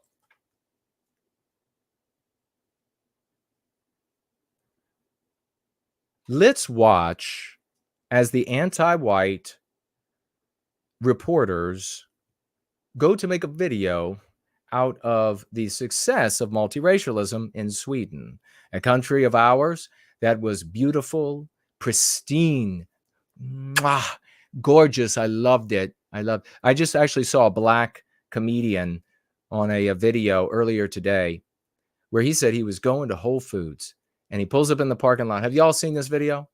And he's like, they ain't no anybody who would renege here. There ain't anybody like that. And it's all white people. And there aren't any, I think he called them hoes, wearing stanky spandex pants and what else did he say about their filthy Crocs or something like that, and filthy stinking hair or something like that. He says it's all respectable white people. He loves it. And of course I was laughing my ass off that he was saying that, but anyhow, that was just an aside. They wanted to show you here that when you had this beautiful country of ours, Sweden, and it was 100% white, we had made all of it. They wanted to show you that their idea of multiracialism was such a success. This was years ago. Of course, it's worse now. It's much worse.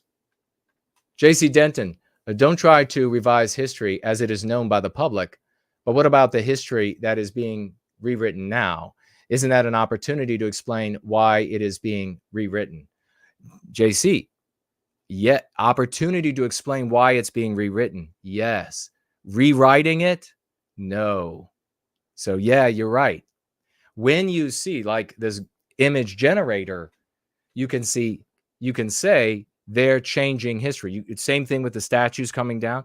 They are white erasing history. So right just in that sentence, we have empowered our audience with something they can take away and use in their world, use in their lives. White erasure. So we're talking about the acts of rewriting, of white erasing. That's what it is. Make sure you use that white erasing. And we bring up this point, this item of news, in order to communicate the concepts that liberate our people. So yes, brilliant. What you don't do is say to the person that you're talking to, or the people that you're talking to, that they've changed, they've rewritten the history of X. Let me tell you what really happened. We don't do that. It is absolutely useless.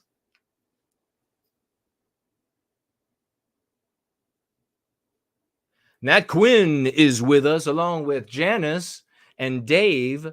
Let all your friends know. Share that we are live and alive. Linda is here. Great to see you. Live and alive, and we are recapturing our destiny the only way that it can be recaptured. I had a guy on Twitter the other day. I was this close to responding, but after reading, and I want to take the rules about, we found out that we shared about using Twitter, and I guess put this in maybe the OT, but I was going to engage this imbecile, but then I decided not to. It's not worth it. But because I was just going to have a quick, a quick comeback on the idiot. He said under one of my videos, that's all good, but we need to identify who's behind it and then get rid of them.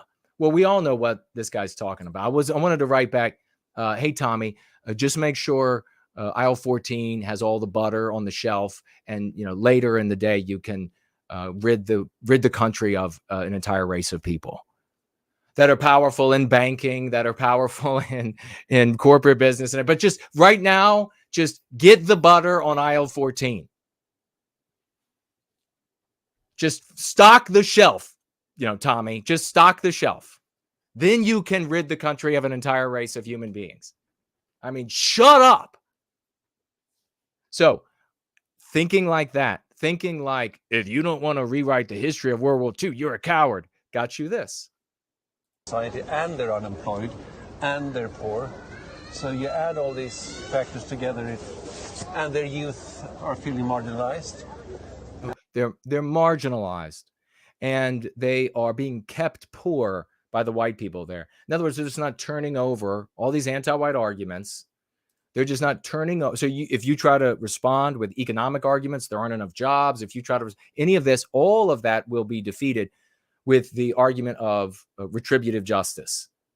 You've got to do this for them. It's the moral thing to do.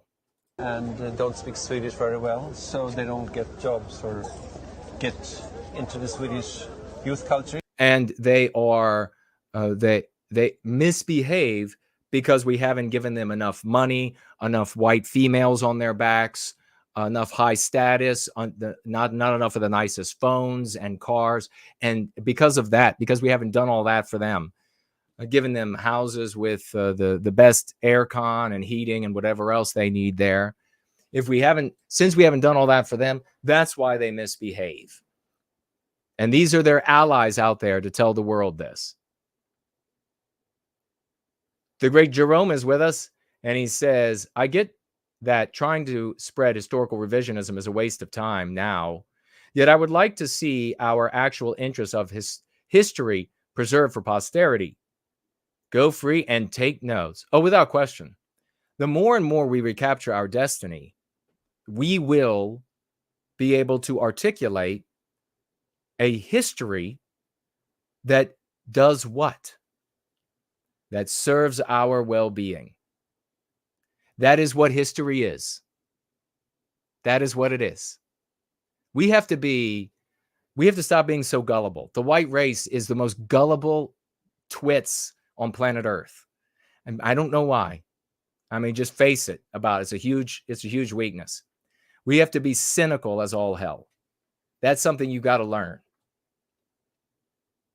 But not everyone is hostile. Oh, okay. Yeah, my cousin lives in Melbourne. Okay, so this 60 Minutes, they went over there because you have all of the news coming out that, these non-white astronauts and astrophysicists and etc., they are looting and shooting. And how did they even get guns? But they get guns, and they're robbing and they're raping and all of this. And so the 60 Minutes, the anti-whites are going there to, I guess the old phrase would be to whitewash, to play down. Maybe here it's to blackwash. I don't know. To non-whitewash, and to say to anti-whitewash. Maybe that's the best way to say it, because it's already fits with the whitewash that people know. To anti-whitewash the reality. They're going to go in there and they're going to say, well, yes, it's happening in a few cases. You know, a couple of sadistic gang rapes where they're cussing their white victim for being white and white people in general. It's happened a few times, but you know, it's not as widespread as you think. And really, most of these people are just cherubs. They're just little angels. And they just, even though they're starving, they would give you their last Twinkie. So that's what they're saying during this report. They're not all bad. They're all good, actually. Many locals are polite and friendly. Many locals are polite and friendly. Are they? They're friendly. I don't understand why I've seen these stories where they're violently beating and raping our people, but apparently they're just friendly. How dare you call them violent? The sadistic gang rapes endemic to the lands from whence they fled? No. It is something spread by the likes of Nazis and white supremacists and bunghole eaters. They are the ones who are spreading these lies about these wonderful, innocent people. They are the naughty ones. And he's like, oh, thank you. No. I will find you some more food. Let me go. I'm starving. I'm emaciated, but I will find you some. I will go and shoplift for you because you're white, and this is what my culture does. We pillage the landscape to feed the white man. That's what we're here for. Let me just go get you some more feed. I'll go get you a falafel. I'll go get you a halafel, a manapal, whatever their foods are. I don't give a shit. It's filled with something nasty, I'm sure. They're like, well, let's find some more women and children and these young adult males of military age ready to fight who are actually innocent and they're just loving. Let's see their big smiles, their big pearly whites that they have. Happy to talk. It's good. Yeah. I'm very happy. But what happened next? Oh, he's like, they're happy to talk. They like to talk to us. And they want to tell us about their little hurt feelings. They have feelings, very small feelings. They're very small and they hurt. They cry in their little dead night. They go home and they cry. That's all they do. They cry. This one here lives in some cardboard boxes. He's crying about this. If only you would give him a hot 16-year-old white female, everything would be better. How bigoted of you. Give him your daughter, bigot. Next changed everything. What happened next changed everything. Well, let's see what happened next. Well, they're all smiles. The police Then they're leave, like, and as we prepare to go, young men masking their faces arrive. Good, you're doing good. You're doing good? Yeah. Okay, very good. Take it easy. Okay, you too. Well, I couldn't make out what he said. I think he said, I'm going to eat you. And, maybe he's attracted to him, but given the other kind of things they've been up to, I'm thinking it's along the line of cannibalism. And then you get to see this guy. Looks like he has a rock, a big one, like a piece of concrete. Maybe I'm wrong. You tell me what you see. And attack. We go, whee! He was just like, let's play catch. His father never took him out to play catch. He never played a wisp of cricket with him. He's been denied all of these years a little bit of cricket. All he wanted was cricket, and here he acted out in his effort to play cricket with our sound man, who took umbrage to the concrete hitting him. Of course, he was a white man.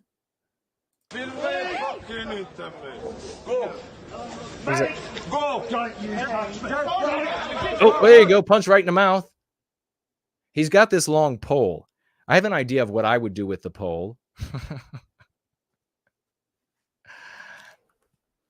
Everybody was pogo sticking.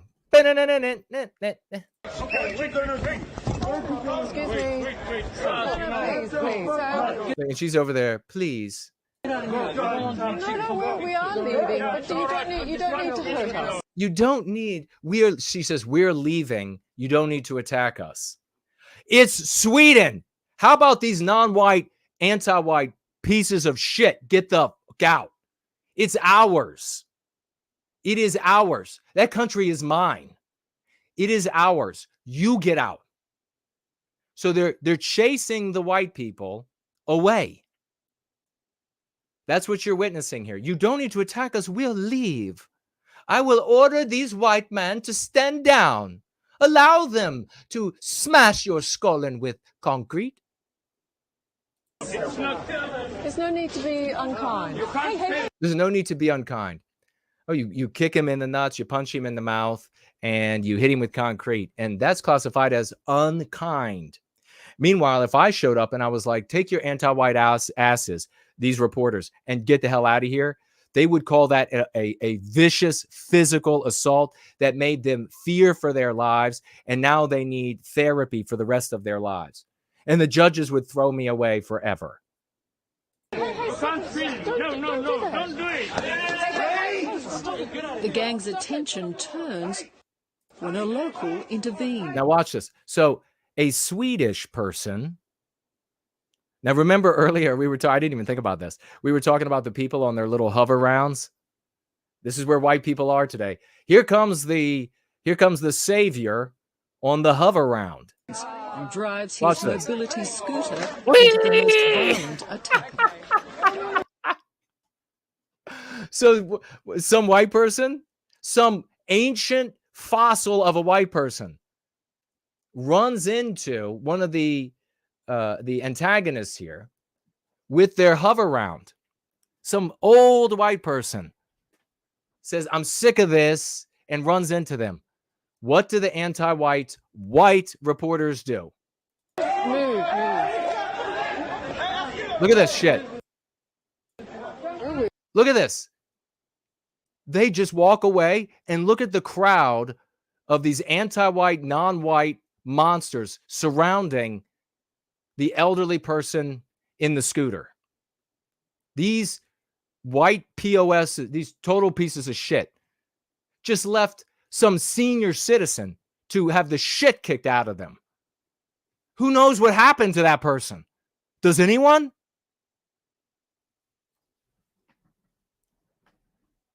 Based wheelchair man. Yeah, exactly. You know, for all the negativity that is hurled, and some of it warranted, obviously, for boomers, it's some of these ancient white people that are like, I've had enough, and they take action. Meanwhile, the Zoomers are sitting in like Indian style in a piece of furniture where you're not supposed to have your feet in the chair. They're sitting Indian style, total slobs, and they're video gaming all the time. And they're like, it's the fucking boomers thought that we can't do anything. Really? It's their fault?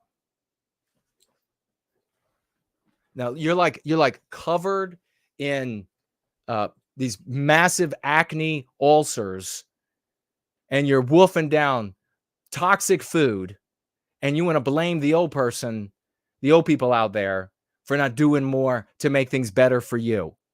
I don't think you deserve anything.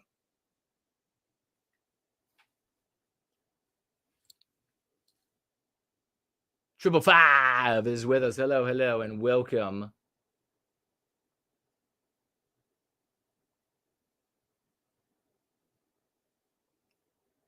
You don't care about what I think. I think I'll just sit here and drink. Beowulf is here. Cognitive dissonance, says Nancy Drew. You attack someone, but then you say you love them and are really friendly and kind and wonderful. Yeah. Winged Productions is here. You need to do voice work for my cartoons. Aha, yeah, maybe so. June is with us. Great to see you. Beowulf saying no white guilt. Amen to that. Steve is here. Pence is here. Tell your friends. Tell your friends. We're here. We're having a ball. We're learning. We're changing the world. Well, how much more do you need? What else is there? And most good evening to you all. And most good evening. Promethean Healing says, you drop this and it's a crown. Very cool. Thank you for that. I appreciate it. So, lessons, big lessons to learn from this clip as well. And things are much worse, in my opinion, in Sweden now. But of course, check it out for yourself. The anti-whites have made their arguments that are based in psychological warfare tenets. It's not enough to study psychological warfare. It's not enough to doom document, to doom dissect, to doom divine, to complain about things. You have to be changing the world. We're doing that. And we'll continue to do that, even though we're going to have to be doing it in a world where the drugs that we might need from our pharmacies are now going to be increasingly, and whether or not we get them, are subject to anti-whiteism. We've talked before about equity and what that means, and therefore equity in, which is anti-whiteism and a mean pathogen, what that means for us in our healthcare. So let's take a look at this. And who gave that to me? Stand up and applause for you. Who was it? Damn it. Oh, well. Applause. I think it might have been Yield European. So applause to you, whether you did it or not. But I think you did. All right.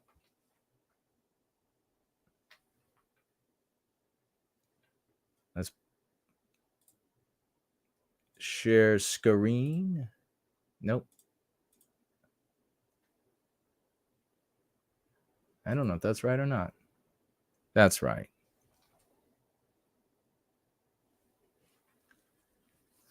Okay.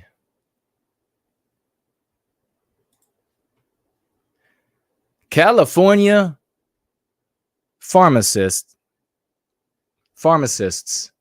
are being taught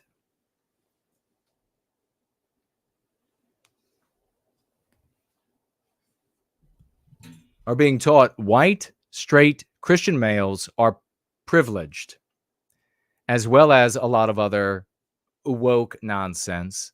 We don't use, obviously, privilege. White privilege is a mean pathogen. We don't use woke. That's an MP as well.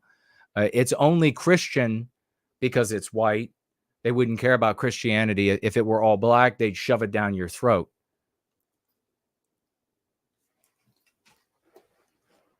It's attacked because it's yet serves as a bulwark for white families. Not only are they being taught this, and now, where else are we seeing this? Everywhere. Everywhere. I know people in the government, and I know people who hire contractors who work with the government, and everything is hardcore anti-white. Their jobs are practically 90% anti-whiteism, anti-white education, anti-white reviews. This is where we've gotten. This is where we've gotten, because all of the other strategies have failed. So do you want to continue down those paths? You know, I say that it's sort of rhetorical, but not. And they're told endlessly. It always comes down to white male. No, you're not hiring him. You're not hiring a company owned by a white man. You're not hiring nothing. And increasingly fewer and fewer white females. Not only are they being taught this, but it's now required by law to renew one's pharmacist license. Now, these are people, think about this, who have very access to extremely private information of yours. They are going to decide, as we have seen nationwide, medication shortages, they are the ones who are going to be deciding who gets the medication. You might think that because of your exceptional need for a medication, that we're going to continue to be you. But if you're white, you're going to come off that list, or you're going to go down the list. And all of these other groups are going to be served. Why is that? Well, we've had more than a handful of stories that we've reviewed about anti-whiteism in healthcare, where they say that they are implementing equity. What do we know about equity? We can look everywhere else that equity is applied in our lives, our jobs, our education, for example, punishment in educational institutions, for example. You can see that in what we said here, and you know, it's going to be said here, and then it'll be just repeated everywhere as self-evident, and nobody will be talking about, I mean, it's just so ridiculous. It's so infuriating too. That equity in healthcare means that no white person can be healthier than the sickest non-white person. That's what equity means. That's anti-whiteism, mean pathogen. That's what it means. These pharmacists who decide what drugs you're going to get are not only being educated in anti-white, which they already know by way of the entertainment media. The education is for the purpose of enforcing punishment when you aren't anti-white. You see, friends, it happens where employers will fire you for not being anti-white or anti-white enough, hiring a company that has a white guy that owns it, or too many white employees, white male employees. I shit you not. This stuff is happening. But to avoid lawsuits, an employer has to put you before education. And they have to say that this employee was educated to be able to perform this job. This employee was educated in order to get this license. So the licensure, the job itself, all predicated on your awareness of how anti-white you have to be.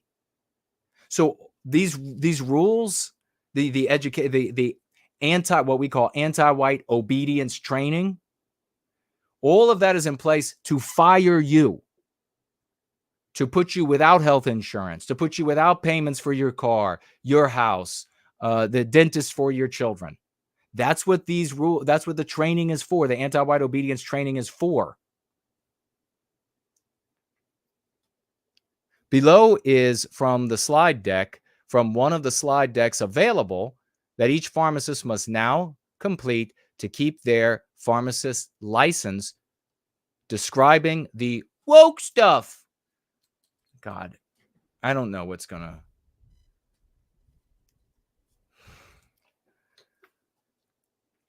Here's the 4 egregious, like, how do you know the word egregious when you're using woke for anti-whites?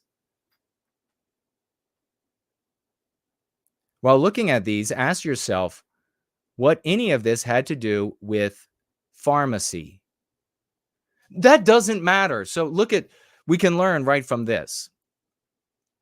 This cuck using the language of our victimizer, therefore remaining in the anti-white narrative, where the cuck is always wrong, where the cuck can't get off the pages because the author is not going to permit it. And the big pushback that the cuck offered, or the overall, what's being done here is doom documenting, more doom documenting, day after day, week after week, month after month, year after year. And that's the activism. Their doom documenting is their activism. That's doing something in cuckland. It sounds like an actual place, doesn't it? Like everywhere in the white world now is cuckland when it comes to white people. And then the big pushback is, ask yourself, what does this have to do with being a pharmacist? Okay, thanks, Aunt B. Thanks. It has nothing to do with it. It has nothing to do with it. Golly jeepers. Western culture, current ways of being. Current ways of being. Written like an abject current high school graduate. Dominant group. The dominant group. So societal group that has access to economic, social. So the dominant group is a group of people who have access to money and friends and political and civic involvement. And let's see. And when it's white people, that is the mean pathogen, white privilege. So a group of people in society that has access to money, interaction with friends, political and civic access to partake in these things. If it's white people, then that's white privilege. Ergo, white people are evil. I mean, it makes perfect sense, right?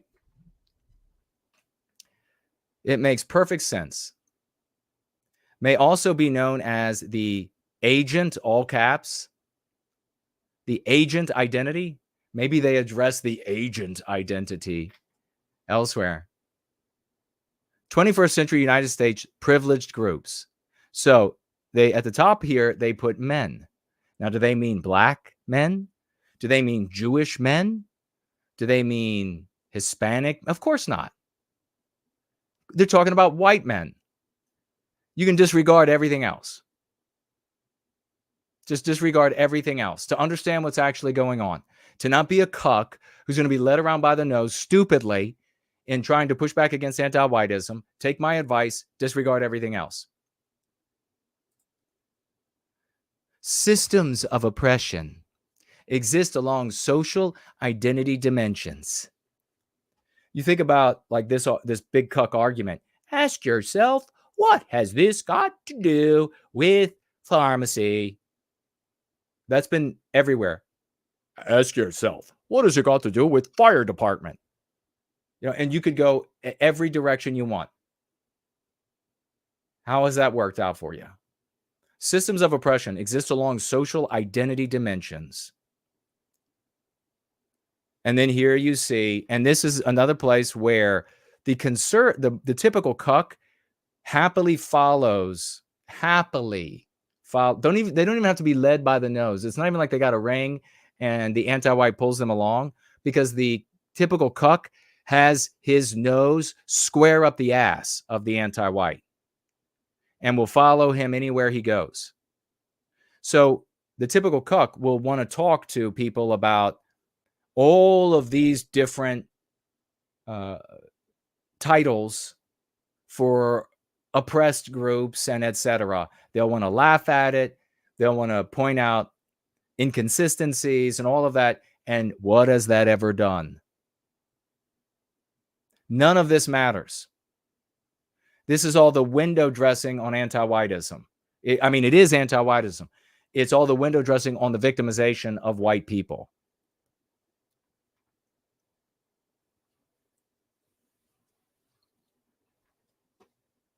All of this, for every single thing here, stems from retributive justice against white people. All of it. White people set up the mores and the expectations for behavior between a man and woman in the West. Well, that's sexist. You see, All of this stems, all of these things are subsets of anti-whiteism. If you get into their weeds, they eat you alive. Cis sexism, ableism, all of this.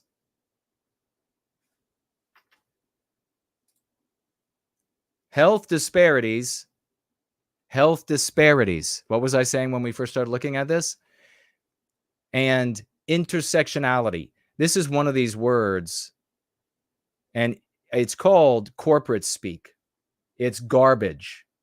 It's nonce words that are created in the corporate environment for the purpose of baffle-gabbing.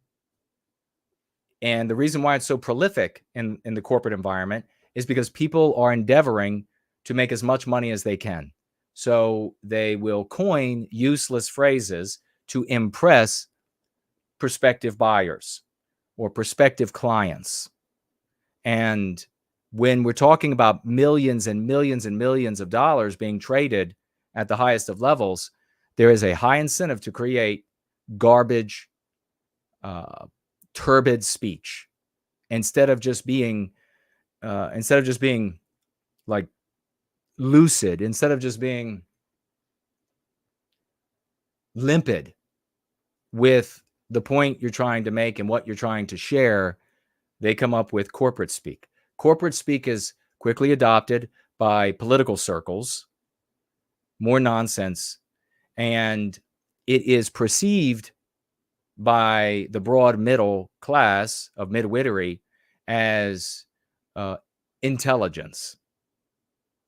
They don't know intelligence.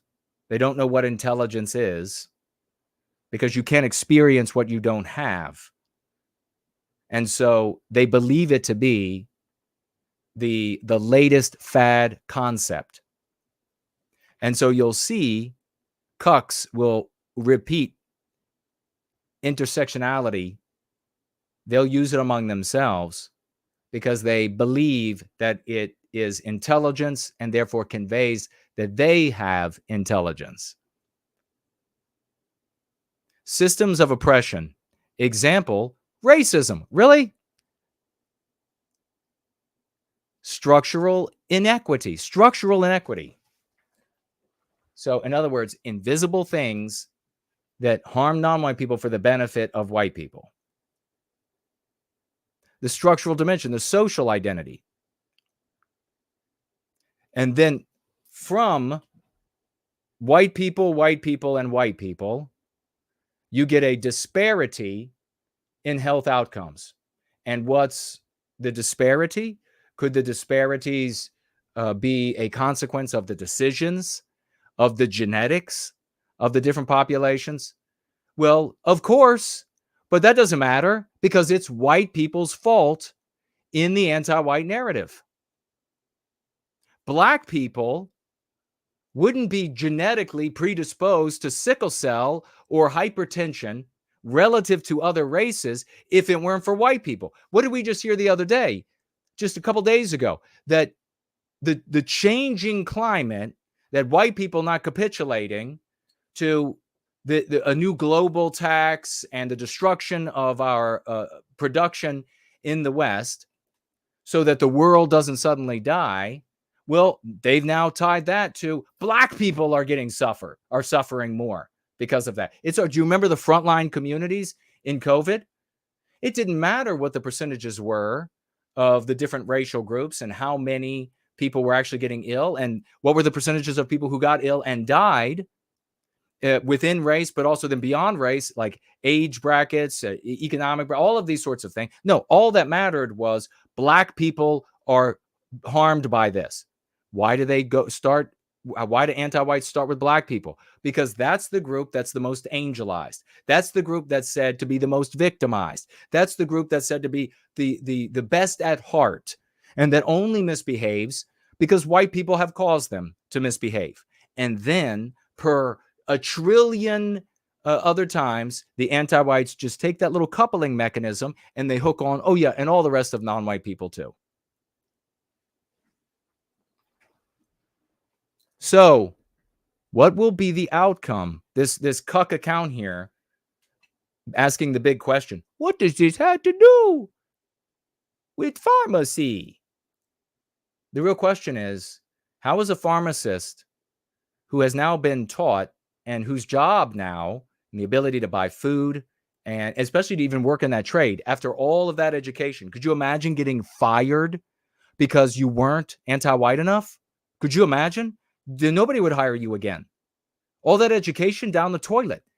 And you probably have school bills to pay back, school loans of various types to pay back.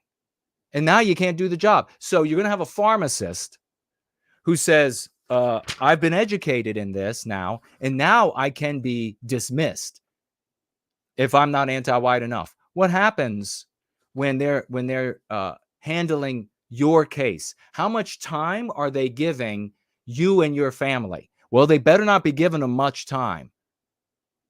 They better not, because how many complaints can a pharmacist get about attending to the needs of too many white people? White people show up, the little part says, ask your question here. How many pharmacists are going to be brave enough to come and talk to you if you're white?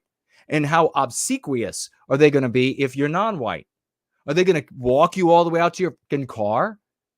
Because that's going to mean raises and promotions and etc. An acknowledgement in the Pharmacist Journal. How are you and your family going to be treated? And then, of course, and what's that going to mean? What about, like, you've got a new medication, you're wondering if there is an interaction, you're not able to find out on the internet yourself.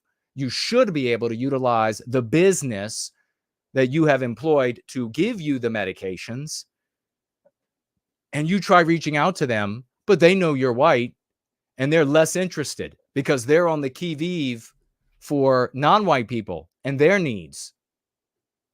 So they're going to be ignoring you. And then maybe for the next 20 years, you take two medications that eat your guts out. And you're slowly killing you as they contract or contradict or cancel each other. And then, of course, the worst, all of these medication shortages. You ain't going to get it. You're not going to be high on the list. If you're a white male, forget about it. You ain't going to be high on the list. It doesn't matter that white people invented the medication. It doesn't matter that on and on and on. It doesn't matter. You're not going to get it. No, a young thug over there is going to get it, whether he really needs it or not. It might be a critical need for you and a mild need for him. He's going to get it. Why? Because the pharmacist's livelihood, not just the job, depends on it now. This is the anti-white world that's been given to us. This is the anti-white world that we've been born to. Generations like this, worse and worse by the day. I think there's one more slide. Look at this. Wing of Production says at his job, they haven't hired a white man in 6 years. Thank you for the testimonial. Strange West is here. Great to see you. Yendor is here. Hello and welcome. Al Haindel is here. Academics usually follow the publish or perish paradigm. That usually meant hard work and brain power. Now these AWs, anti-whites, can just make up BS, publish papers, books, and give seminars, etc. Precisely.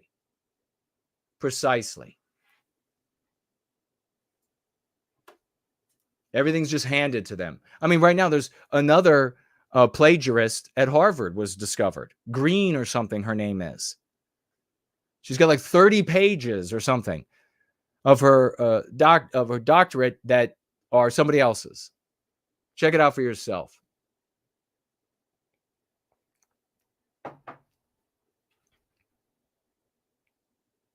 Stephen is here. Hello to you. No anti-white is smart enough to connect what you were talking about with the anti-whites saying disparities. Oh. How do you mean? Well, tell us when you call in. Clarify what you mean by that, because I think it's one thing, but I'm not sure. B is here, says hello. All hail, Emperor Kuna. I'm feeling glorious with no white guilt, and I hope you all do as well. Cheers and kip. Amen to that. Well written. God bless you. Yeah. God loves people. The almighty creator loves you if you recognize me as emperor. He blesses you if you recognize me as emperor. Samuski is with us. Says, fortunately, the dye training is not obligatory for faculty yet where he is. Yet I work at a nursing college where some students are anti-white. Oh, without question. Biospirit, thank you for showing up. It was Yield European celebrating the champion for getting me the news item. Share your thoughts, folks. Share your questions or clarifications for me as we're rolling here. Colonialism and colonization, right? So back to give a little bit of light to the cuck who wrote the tweet.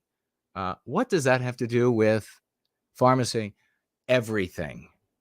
See, that's the thing. The answer is everything. Do you now understand? It's not that discussions about how the white race is evil seem ill-fitting to discussions about proper medication and people's metabolisms and the metabolic nature of this or that medication and etc. It seems like it doesn't fit there. It seems kind of incongruent. It's totally congruent because anti-whiteism is everything. Pharmacy, the distribution of drugs, is something that white people created in the West. Other people could have created it outside of the West. Here, it's ours. Here, we did it a certain way. That means it has to be white erased. So what does, the way it operates has to be white erased. What does anti-whiteism have to do with pharmacy? Everything. Effects of colonialism and colonization on pre-colonial ways of being. Right. I was actually at a meeting where I had a moment of Tourette's, I guess, because there was a guy who was giving, this was decades ago.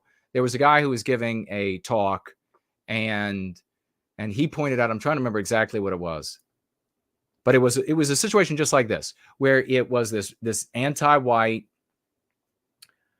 this just vitriol about how evil the white race is, that you had to study to be able to do whatever job this was.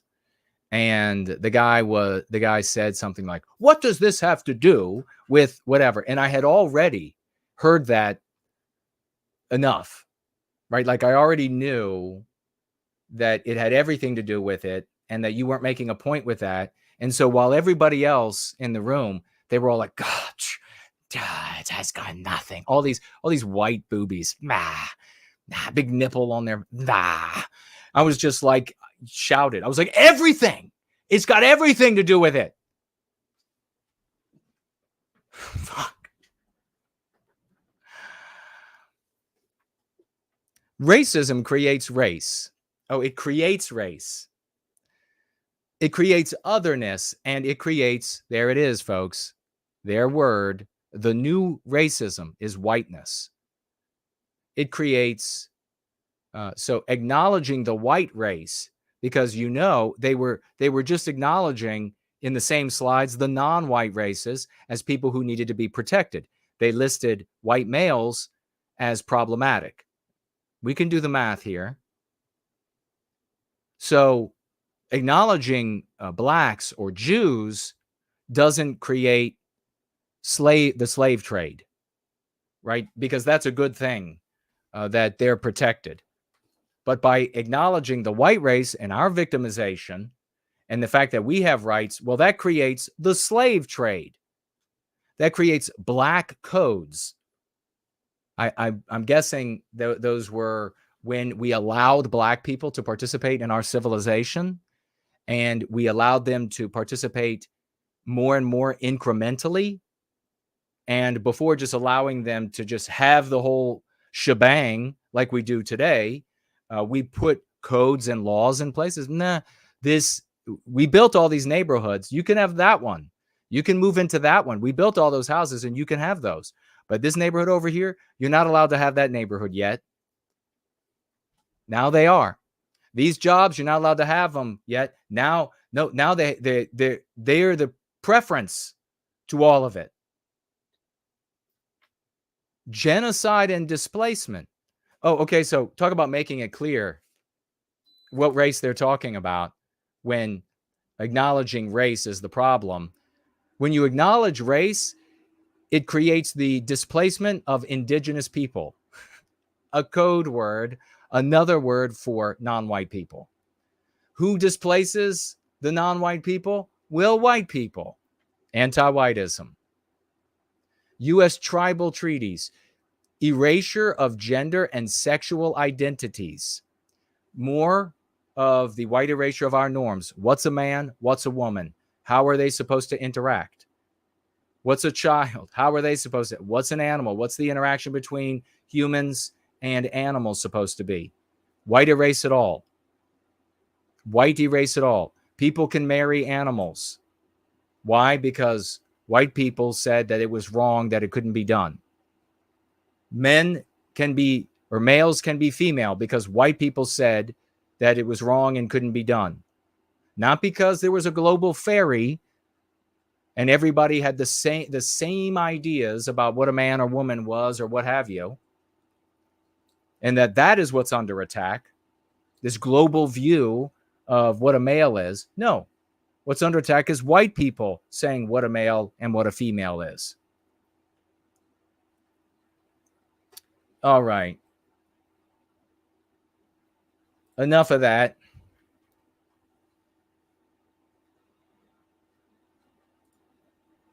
A very interesting future for those of us. If you need medications, you need them.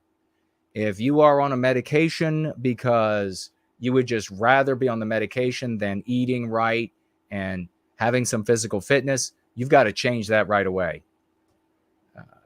All these people who are so dependent on medications, and where you are, and I've always been, and I will keep saying, to be your best, if you need a medication, whether it's a pharmaceutical or something that maybe like pot or whatever it is, if that's really what you need to, honestly with yourself, to be your best as an adult, then do it.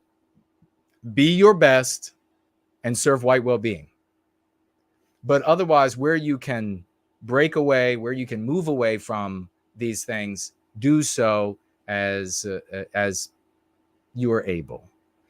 Let me see what you all are saying really quickly. The tags, we will take a brief break, very brief break.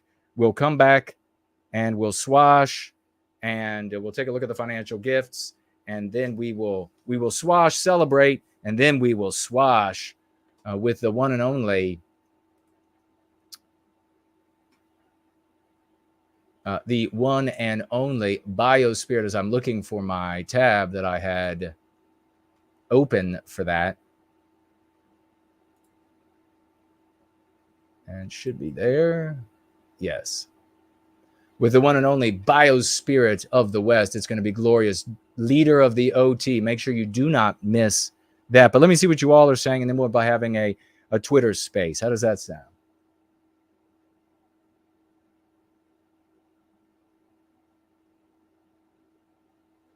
All right, what is this? This is a tag. Oh, we got a few tags over there.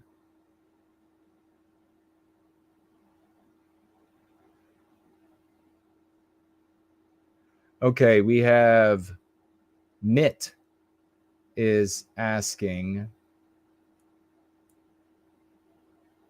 a couple of questions.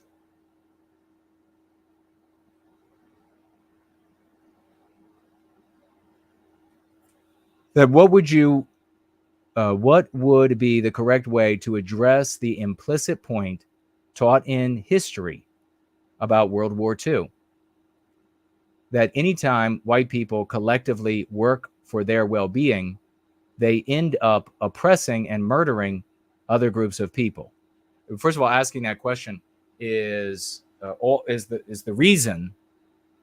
of the main reasons. I mean, it begins with just morality, that you don't demonize non-white people. You don't claim that for us to have well-being, non-white people have to suffer, because that plays right into the anti-white narrative, which they know the vast majority of white people are not going to do. They're not going to harm non-white people on the basis of their birth for our well-being. White people will suffer all the way into oblivion rather than inflict injury on others for that reason. So that's another. They end up oppressing and murdering other groups of people.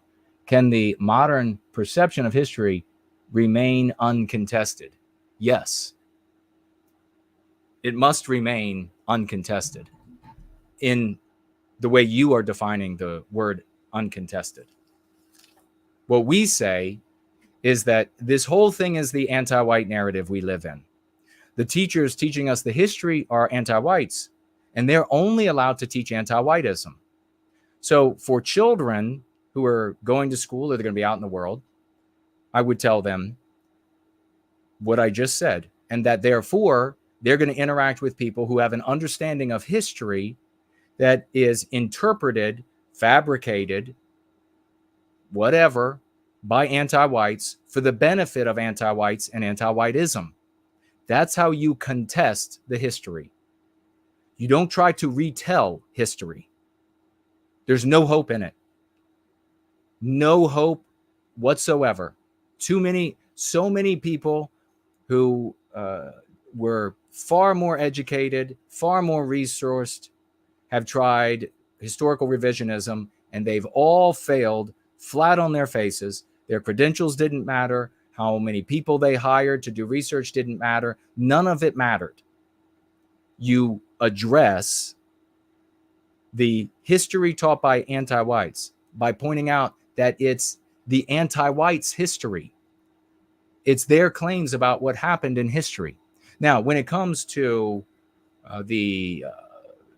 you're talking about in school, I don't know if you mean like for your children or for young children today, or you being in school, how do you address or maybe what's taught to others and what's implied there is I take anti-whites and I put them on the spot.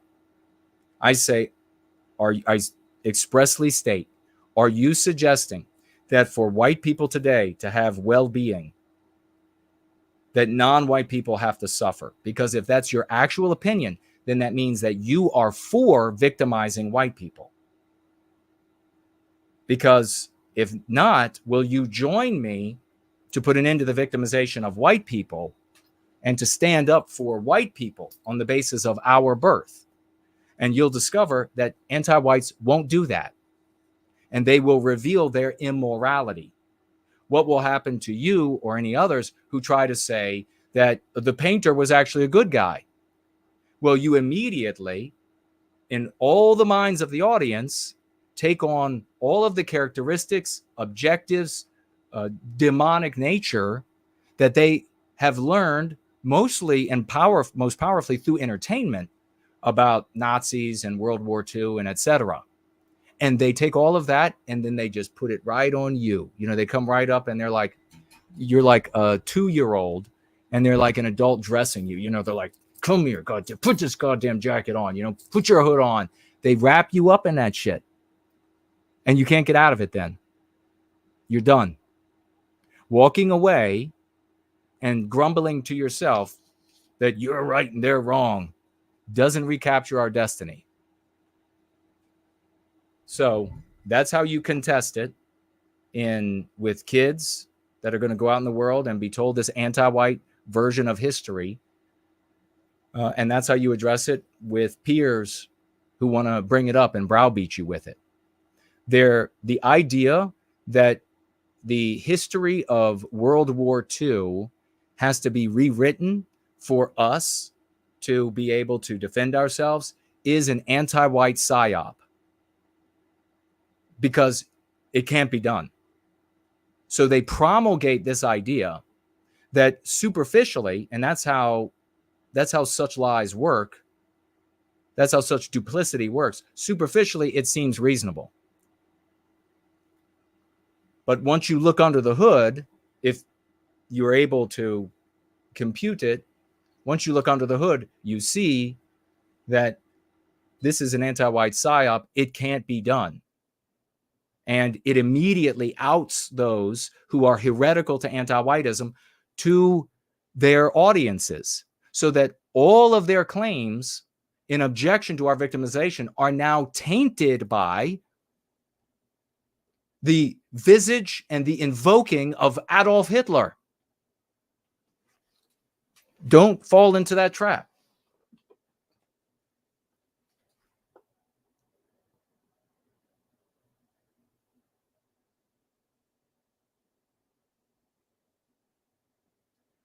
Yeah, and then the other comment you say there, the sort of like you were constructing, I don't know if you were intending to, but sort of a straw man for me. That's not the argument that I just articulated over the last 6-7 minutes. So if you want to respond to those, if you still disagree, then tag me again. All right.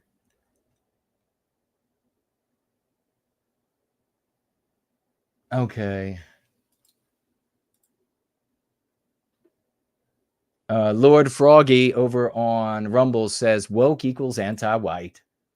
It does.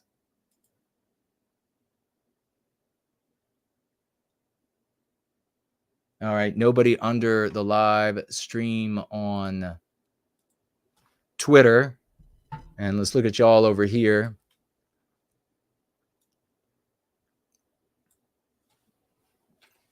And we have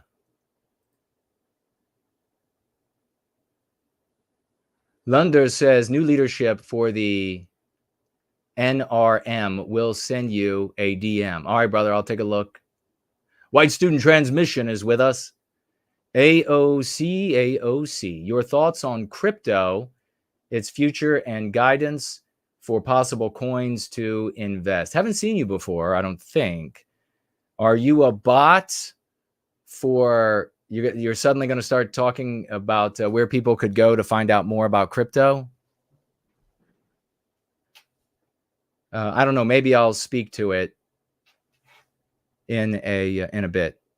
Ivan says, I don't know if you saw it or not, but Ivan found a Twitter account called... Yes, I did see that. Trying to subvert the lexicon. Exactly. With, yes, precisely. I did, and we are warning everybody off from that account.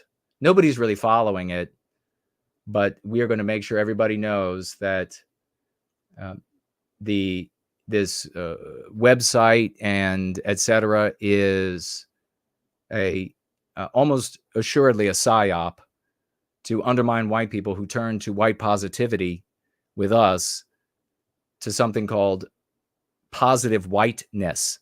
So using the this concept, the new racist anti-white concept, whiteness, and then throughout the site they're talking about the problem are white people who care about themselves and effective. And ForNull did great research on it, and maybe we should have ForNull on as a guest, and we could go over what he turned up on this on that platform. It's total anti-whiteism from start to finish. It takes white people who are tired, or it appears to endeavor to take white people who are tired about our victimization and they want something that's positive, what we're doing, and tries to funnel them right back into the anti-white narrative. It's very clear how it works. Al Handel says, okay, I already read that. And remember, you have to tag. Oh, there's First Last is with us. Great to see the champion. Amanda Joe is with us. Great to see you. Let all your friends know. We're just getting warmed up tonight.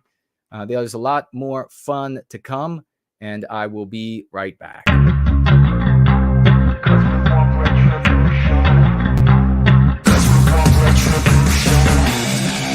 Cause we want retribution. Oh yeah, we want retribution. Oh yeah, we want retribution. Oh yeah, we want retribution. Yeah, we ran out of patience for your love with the cold hard hatred.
I don't ever slow up, no I don't take sh- I got no love for the fakeness. If you wanna play tough and wanna hate this, I'll always show up and make a statement. I don't ever slow up, no I don't take I got no love for the fakeness. If you wanna play tough. All right. It's time to celebrate, ladies and gentlemen, because we have the swashbuckling announcements. We have, folks, the one and only. We're going to celebrate. Get out your raucous emojis. Get out your 007s. Get out your 07s. Get out your 95s. Get out the swashbuckling flags, because this is a short period where we get together and we celebrate. We absolutely celebrate those who are doing magnificent things for white well-being. Matt Walsh is number one on the list. That great gentleman now using the erasure or the erasing of white people twice in 1 week. Used white erasure before. We're getting him there. Alex Jones also said erasing whites at least once this past week. We're getting him there, ladies and gentlemen. Celebrate the use of the concept of meme curative white erasure. We have the great in the chat here tonight, Azamuth Clark. He says this, he writes this: just watched the Lotus Eater's new video, Google's White Boy. At 9 minutes and 34 seconds, they use the term anti-white narrative to describe woke. Oh my God, let's celebrate that big time swashing victory of this champion. Make sure you give it to him. 95s, crowns and gems, crowns, and you give him a dragon. Give him a dragon as a pet for this swashbuckling champion. Over there, they use anti-white narrative, ladies and gentlemen, in the place of woke. The lexicon grows and spreads like vines, he writes. Team WWB did this. 07, he writes, big 07s. People didn't just pick up anti-white narrative on their own. They didn't pick up anti-white on their own. Anti-whiteism, anti-white narrative, white erasure, on and on. It's because we're pushing it. And one of the truest of champions making it happen is the great swashbuckler himself, Azamuth Clark. We had Based White, who helped me out again, ladies and gentlemen. You will now find subtitles on many of my videos, automatic, not all of them. But as a consequence, we are that much more likely to be picked up by the algorithm and recommended to others. Give this champion some salutes. That's some big swash, isn't it? That's some very big swash in the house. Some crowns for him for this. Gloriously done. Thank you so very much, Based White. Let's go ahead and celebrate Darth Biden writing, Joe Rogan just said the word anti-white on his show with Kid Rock. Celebrate Joe Rogan using anti-white, ladies and gentlemen. Let's get him some messages of love. Let's get him using anti-whiteism. Let's get him talking about the anti-white narrative. Let's get him talking about white erasure. Let's get into his live chat to his audience in those threads afterward and empower them with the key concepts of white well-being. Glorious. Big salutes to these champions. And thank you, Darth, for letting me know. Let's go ahead and celebrate the one, the only, the General Franklin, ladies and gentlemen, wallpapering the absolute shit out of the East Coast. Look at this. Providing concepts that when people see this, they can take it away with them. They can use it to improve their lives. They will spread it to others. It's a curative contagion. He is doing the Lord's work, ladies and gentlemen. He is here moderating every single stream. He also does the minutes for the Sunday gatherings. Let's give it up for the great, the only, the one, massive swashbuckling love for General Franklin and all the hard work that he does. Years of spreading garbage when I was a younger man. And now this guy's got powerful concepts. Who knows who he's already reached and who knows who he'll be reaching in the future. We got to love him, Franklin. Let's head on over to the ingenuity and bravery of John G. Look at this. We love Weston Kind. More artwork on the back of his wonderful, dazzling vehicle. Give it up. This is some big-time swash. I'm telling you what, his car probably actually does drag balls down the highway. We love Western kind. NoWhiteGuilt.org. Give this man. Are there any car emojis? Make sure he gets the swashbuckler's flag. Gold braided as well. This is totally epic. That is John G. God bless you, brother. We got another John in the house. We're going to celebrate. John M. Take a look at this public library. Give it out. 07s, 95s, 95. White people who are horribly white guilted are going to be wanting to go and read these tales of black suffering. The tales of the black suffering. And right in the middle, at this public library, these white people will learn about Born Guilty. Total swash. Total effronterous swash on the anti-white bitches. Celebrate this man. Celebrate him. Swashbuckling flags. John M. We want to celebrate over on Twitter. Ashley St. Clair. Look at this.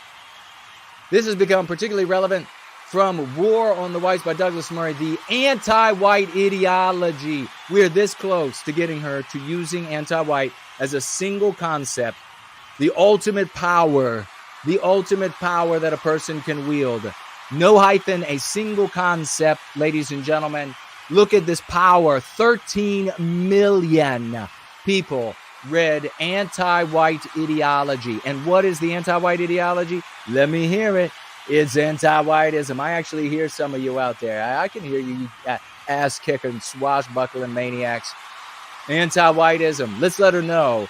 Get rid of that hyphen. Anti-whiteism is the anti-white ideology. We love you, Ashley. Thank you so much. Big celebration. But our good friend Paul Saipula jumps in and he educates. It's anti-whiteism, he writes. We need a unified term to describe the horror. Let's absolutely crown this gentleman. Let's get him a crown and let's get him a flag. Let's get him some 95s, a Paul kicking ass.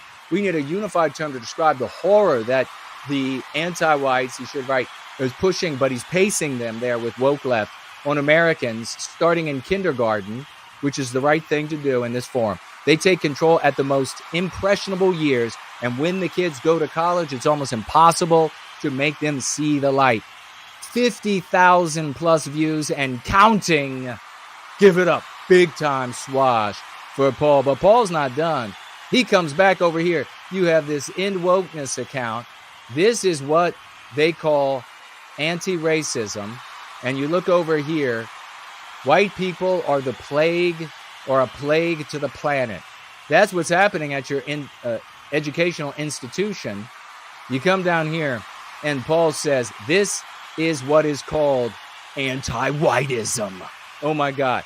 I will put this guy on my shoulders. I don't care if he weighs 500 pounds.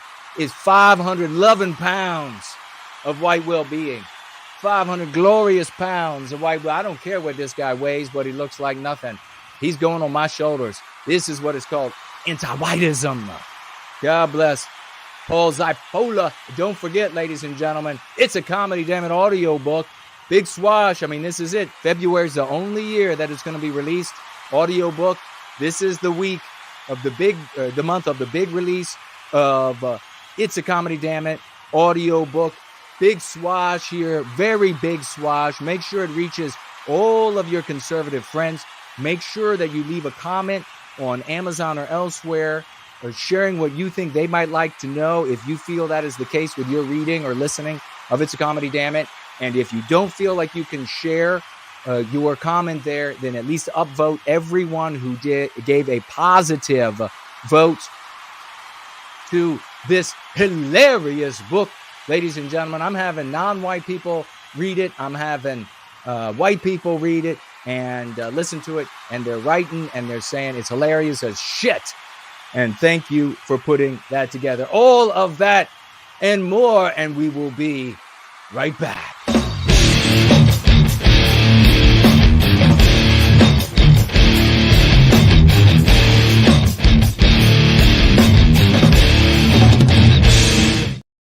Folks, he is with us.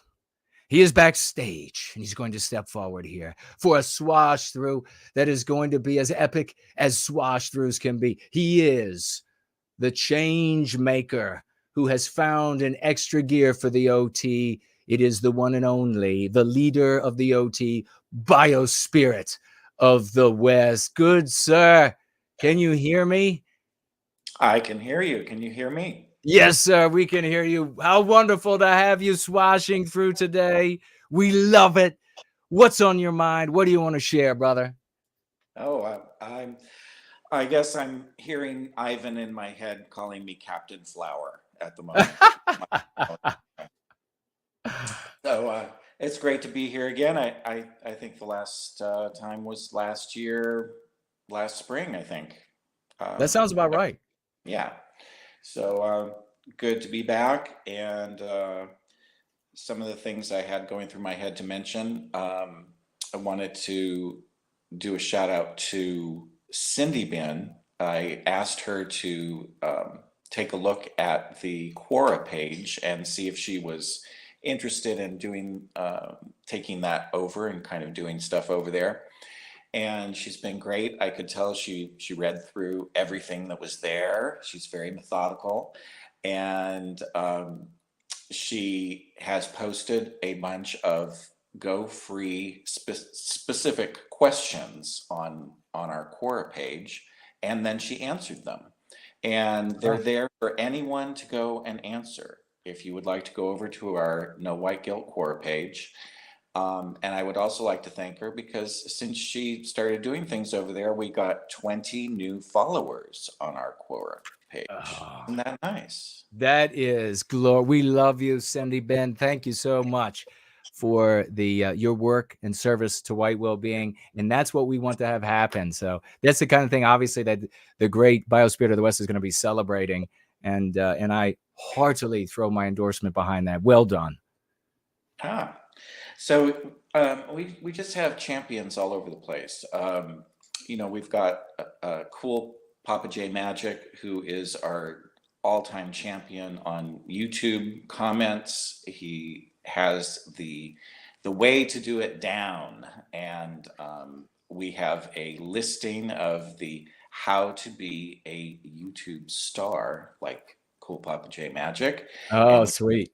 We have that posted on our OT chat on Telegram. So if you would like to become a YouTube comment champion, just like cool Papa J Magic, we have the how-to for you, how to do it.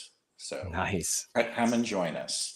And then on Twitter, I would say our all-time champion is Hans de Skipper. And a number of people I could tell asked Hans what he was doing, how he does it to get these really high upvoted comments on Twitter. And he gave them the secret, and you can get the secret too. And it's very similar to what cool Papa J Magic does on YouTube. So it's very simple stuff. We're happy to help people get better and better on social media and spreading the lexicon, the dialectic of Go Free. So come and join us. Yes, please do, folks. This is a community of doers. We are activists. We give our time, and where we can and how we can, and in best case scenario, in line with some talents or education that we already have, we have to be involved. The importance of spreading this channel on YouTube and all of the other platforms, but primarily, obviously, here we want people to be here on YouTube, and spreading it on Twitter is ineffable. It's beyond words. We need to throw a wide net if we're going to find quality folks like West, like Hans the Skipper, totally glorious, like cool Papa J Magic, totally glorious, like Cindy Ben, totally glorious. We need to reach more people to bring such folks in. So get involved, join the OT, and become a real change agent in the world. Do you have anything? Go ahead, brother. Oh, I was just going to say, absolutely agreeing with you there. I didn't know if you wanted to broach the subject of what we've been working on for several months that we were going to we were going to bring up at some point, but we haven't talked about it. Yes, if you'd like to, please. Okay, so Jason and I and others have been working on a project that we would like to tell you about, which is a 501c3 nonprofit organization that we are creating, and it is called the Foundation for White Wellbeing. We're almost done with it. Hans de Skipper is creating the website for us, and we've hired a company to get us through the process, and we're almost at the end. We're just waiting for the IRS to give us the their approval for being a nonprofit. And you may ask, well, what is the purpose of doing something like this? And it is to give people who would like to donate to White Wellbeing the ability to donate and get a tax write-off. And people who have lots of money, that's what they're looking for. So if they're going to do a donation and they're going to give you some money, they want to get something in return, and that return is they get to deduct it off their taxes. So once we have this set up, then when donations are made, the intention is that we will then make a grant to knowwhiteguilt.org. We can make grants to School of the West. We can make grants to Yiz the Unifier when she's doing the Empire of Lies, things like that. So we are going to be supporting people in the community who are doing the work of Go Free and White Wellbeing. And that's it in a nutshell. And we'll have more for you when it's actually completely up and running. Yeah, what an exciting reveal, ladies and gentlemen. Think about it. West is absolutely correct. Very wealthy people, when I worked on the Hill in Washington, D.C., they showed up and they financially gifted enormous sums through the 501c3 nonprofit vehicles that were available to these conservative groups. And that we have not had until now. We haven't had until now. So the hope then, and also the reaching out to wealthy individuals, will be that since they now have this opportunity, they're going to be giving away some of their money to lower their taxes anyhow, and thereby save themselves money. And when we become an option, we might end up being the folks that they send the money to. That could end up being the precursor, or the gas, the fluid, the energy for us to really take it up to the next level and be a white ADL, to really be able to fight back against anti-whiteism. So this is an enormous step. We're really excited about it, and I couldn't have more confidence than I do in the great Biospirit of the West and the others who are participating. I'm so happy to be involved and so excited. Especially, I didn't know that you're going to mention it today, but what a glorious thing to do on today, to share this piece of news, that we're going to be taking it up even to another level. And God bless you, brother, for all of your service to White Wellbeing in this, and in the 501c3, in your managing of the OT, being just a wonderful person, a great leader and instructor, and also for being a selfless team player and recognizing all the members of the team that are doing fantastic things. There's no more room here, folks. We're done with it now, of there being all of like little petty fiefdoms. Now we are a team. We're moving forward and we're rocking it out. Anything else you wanted to share, brother? Any thoughts on anything we have talked about today before you go? And otherwise, let folks know where they can go to reach out for an opportunity to become a part of these special forces on the outreach team.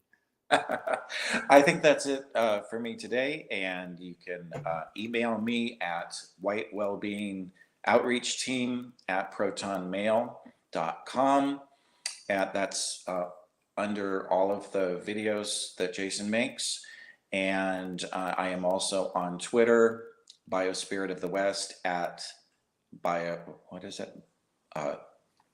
West.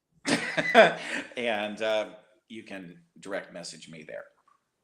Awesome. Alrighty. Well, God Okay. bless you, man. We love you. A huge Promethean hails. Let's celebrate this man as we swash him out of here, and we'll be right back.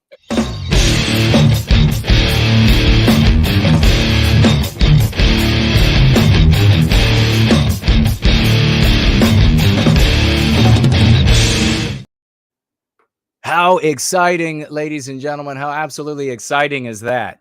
Potentially the vein through which the white ADL comes into existence. And can you think of a better person to be at the helm of the white ADL than the person who has written Go Free and these other texts and is here twice a week with you all, and who has the camaraderie and loyalty of giants in service to white well-being.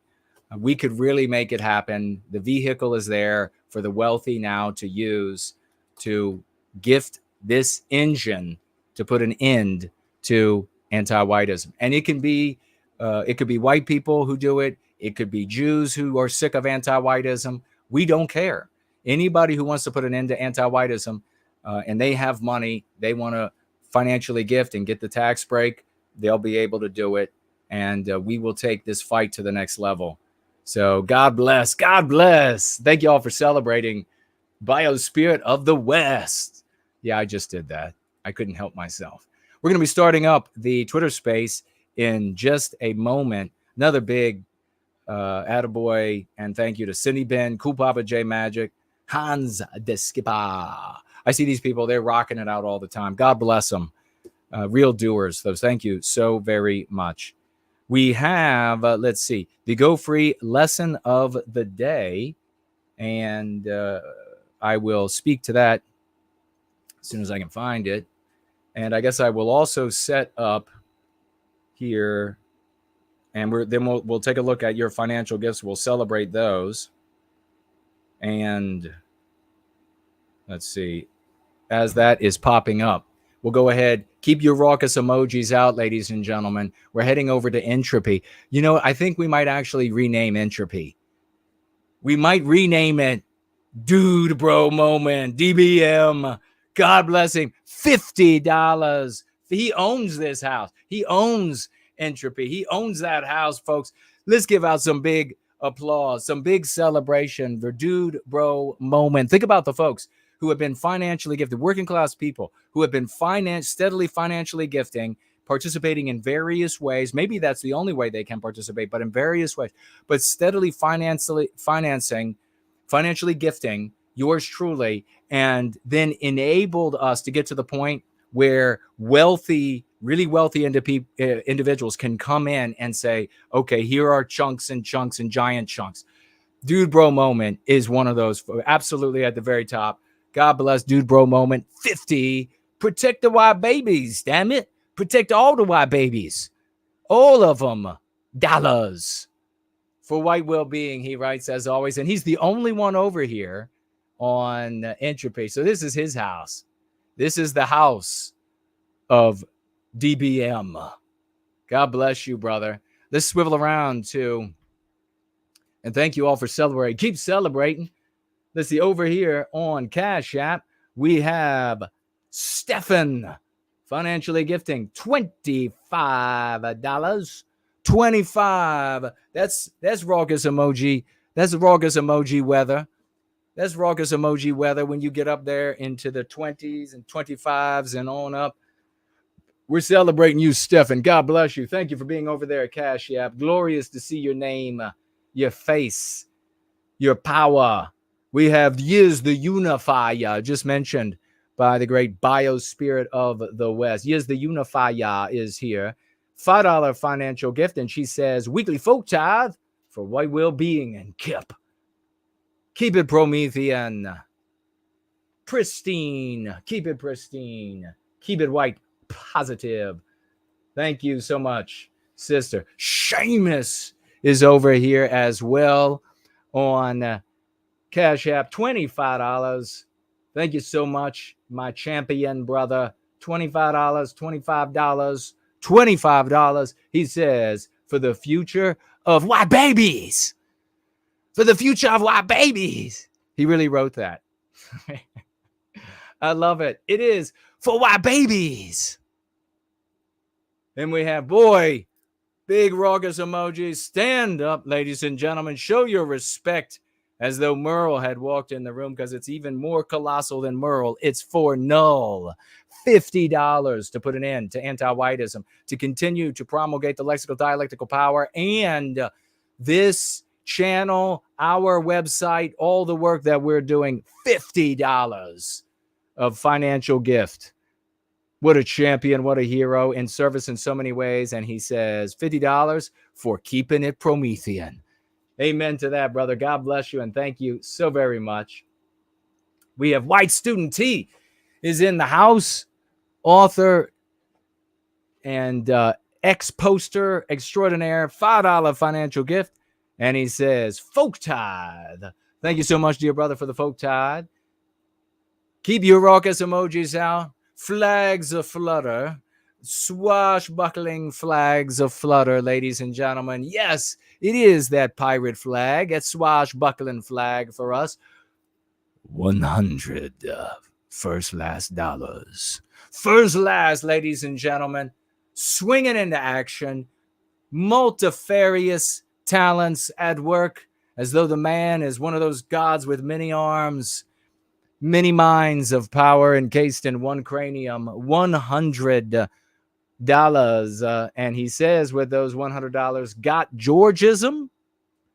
I tried to read it with the upturn. I hope it worked. Well done, my brother. God bless you. $100. Once again, think about the regular, all of us normal people, and we're financially gifting our hard-earned dollars. And maybe that's what gets us to the point that the big boys come in and they say, well, we want a white ADL, Jason. And then how many folks, the doers, get hired? You know what I mean? Then I'm just like, they say, you got anybody to hire? Yes, as a matter of fact. The whole team is in place. The whole team. We'll hire them all. God bless you. Thank you. We have one of the champions we were just talking about. Cool Papa J Magic. Financially gifting $10. Thank you, sir. He says, don't have much. No overtime on light duty 07. Brother, that $10 is a shit ton. I work for a living. So that's a shit ton. So thank you so much. God bless you, man. Thank you. I will check subscribe, star, then we'll turn to the other platforms, and we're going to get into, I'm going to go ahead and tell you right now, the meme curative, the Go Free lesson of the day, meme curative is, say to an anti-white, your inability or refusal to see our victimization proves you are anti-white. It proves that you are anti-white. How is that? What are your thoughts on that? And share that in the live chat. Tag me, and maybe you'll want to share it on the Twitter space as well.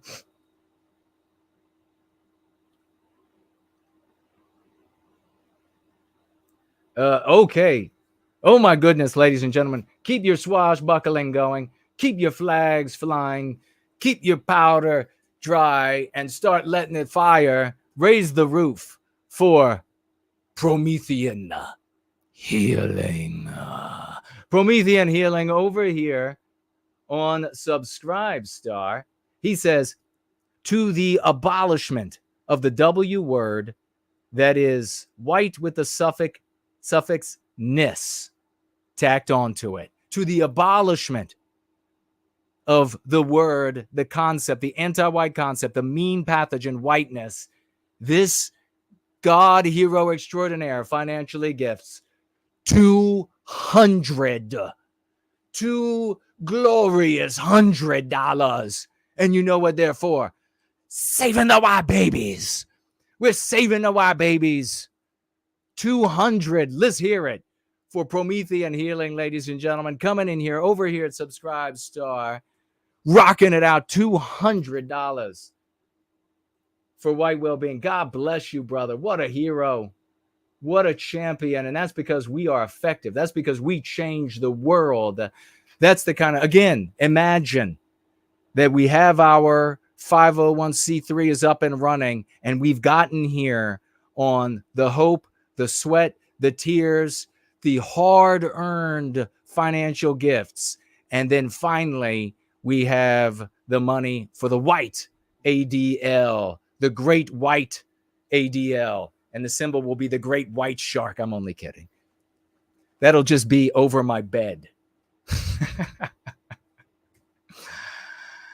What do you all think about the meme curative? Your inability to see our victimization is proof, or your refusal is proof, that you are anti-white. Now, I happen to know that the great Slots has articulated a variation of this himself. And we are most grateful for everything that he does in service to white well-being. He puts his big brain to work. And that's why we end up with the big brains here. And not only do we end up with the really intelligent people here, but we unleash more and more of their latent intelligence by addressing the mean pathogens that are inside of them. It's wonderful. And so day by day, Slots accesses more and more of his latent abilities. ForNull, Franklin, myself, Biospirit of the West, all of these people already bright doers, accomplishers, and so many more. That's what we do here. So God bless them. Thank you so much for that. That's a salute so sharp it cut the tie right off your neck. Bam! There was a snap sound like a bullwhip when this came down. We should have a meme of that. I just snap it off, and it's the sound of a big ass bullwhip cracking. Cool Papa J Magic says, I just used a similar one. I said, quote, it's your own anti-whiteism that's blinding you to the reality of our victimization. Fantastic, brother. And you see, when you get on these thought chains, these thought trains, these thought branches that we talk about, that lead you in a direction that you can't make wrong decisions, you can make variations of right decisions, then there'll be all these varieties, and it'll still be working to put an end to anti-whiteism.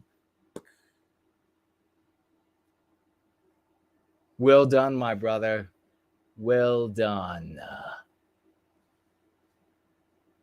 All right. How exciting is this that we're taking the step up? That we're taking the step up to the level of getting funded by genuine, let me see what I'm doing here, by genuine financiers, people who have the big dollars, potentially. It'll be open and available to them now. And we will do our best to get to those folks and find prospects that are likely to come around and make a change in the world. All right. So at root, this meme curative, and is Slots here? Is he still here or no? Maybe he's getting ready for the Twitter space, because I know that he has used this as well. And he has, in fact, I think he coined almost the same exact thing. Oh, there he is. You can advertise the foundation on Google ads for searches for wokeness. Brilliant suggestion. We're just talking about how smart this guy is. Brilliant suggestion. Yeah, let all these wealthy, all the money in the white race, ridiculous that we're in this state. So you can imagine a conversation with an anti-white, and they deny. It's a common tactic. So you will have run into it unless you haven't had the conversation at all. You will have run into it that there is no victimization of white people. Where is it? Be mindful. I want you to be aware that in their mind, some of them, since they're living in the fiction of the anti-white narrative that they believe is reality, there is no victimization of white people. Some of them are going to be honestly righteous to not to 100%. They're going to be able to see white people being harmed around them, but they're going to believe that to be elementary, insignificant compared to the overwhelming crush of victimization of non-white people. So in some of their minds, it's going to be warranted hyperbole. The vast majority, they're going to be fully aware that white people are being victimized, and they're going to deny it because of the MPs that say that white people deserve it. What you want to happen in that interaction is for them to go ahead and openly assume the immoral position that white people should be victimized. Because when they take on that argument, they are taking the immoral position in the exchange. You are in the position of the moral actor in the exchange. So when they're saying, okay, fine, but white people deserve to be hurt. They deserve for this victimization because yada, yada, yada. You don't need to make any more argument. You have won. You can make more argument. You can explore other ways to get them to further demonize themselves, the anti-white position. But at that point, you've won.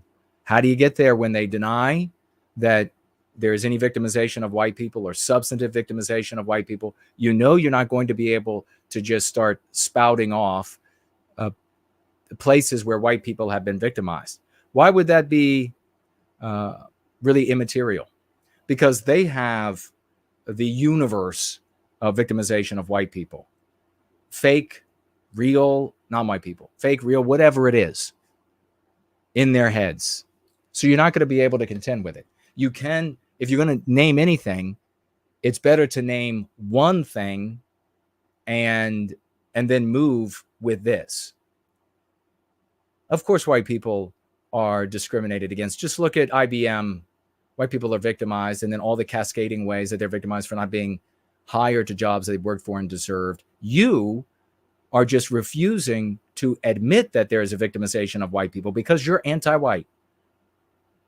Now, the interlocutor, your audience, one or more, maybe it's somebody that you want to bring over, a family member or something. You could say it softer. You could say, you're just not acknowledging our victimization because you believe it's deserved. Or do you believe it's deserved? Do you believe that innocent white people should be harmed? This is how you would approach somebody that is more sympathetic, that you're trying to bring over. You could try to explain that, oh, you're in a world of anti-white narrative and it's not being shown to you. And you could try to explain sort of the meta about it, but that's less effective. It's more effective to keep it on like the personal, the tangible, what people can get and experience readily.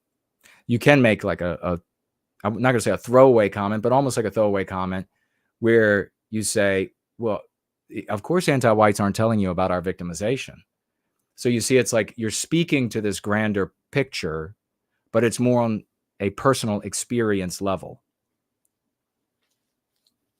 So your inability to see, and that's another powerful word there, the refusal and inability. Because if we just talked about refusal, if they are unable to see it, that's saying that they have a weakness and they will want to defend against that. They will try to say, oh no, I am able to see. Okay, well then acknowledge all this victimization.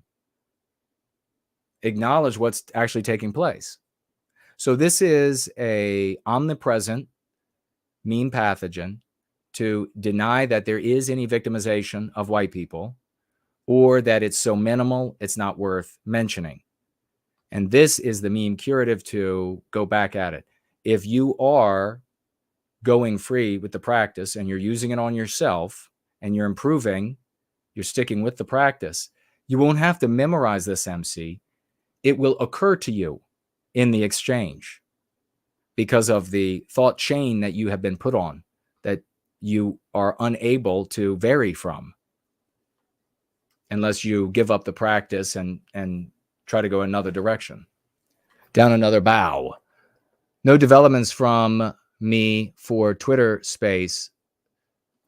Looking for a job. Always online looking for a job. Let's give some prayer and some positive energy right now, folks, for the great sloths and finding a new job. Let's send him those prayers. Let's send him that positive energy so that he can find a place where he's going to be comfortable, have a good and stable living. So make sure you put sloths in your prayers and thoughts in this endeavor. You know, he's a great guy. Wouldn't it be amazing? Sloths is looking for a job, multimillionaire or millionaires show up to fund the white ADL, and then Sloths immediately has a job working for the white ADL. That would be epic. We don't have any mail in the mailbag. No mail in the thaumatological mailbag. The only announcement is that I was, at the moment, I mean, the biggest announcement was made by the epic. I mean, we got to have Wes come back more often if he's going to be dropping bombs like this all over the place. Epic glory, dazzling glory of this big step up in service to white well-being. The only thing I want to share is that I was on the political cesspool yesterday. Twitter did not allow me to share the link to their website. So remember everybody saying free speech, and I said, and we said that it had nothing to do with free speech, his purchase of it, and it doesn't. We were right. We were right again. Time to finance us, millionaires. So, unable to include his website, but you can go online. Maybe if somebody knows what it is, don't put it in the live chat. Don't do it. Because who knows if it's not even allowed on Twitter. I don't know why, but he is, I was over there yesterday, and you can find it just by search engineing the show. And I was over there yesterday on his radio program, and almost a full hour, a full hour, including commercials. And we had a great conversation about mainstream conservatism heading sort of this direction. And we can talk about that on the Twitter space if you like. But I'm going to go ahead and get it started.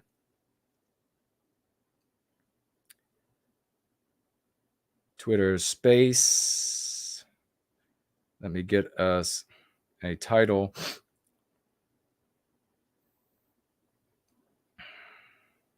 How about, is the conservative movement finally toughening up? How does that sound?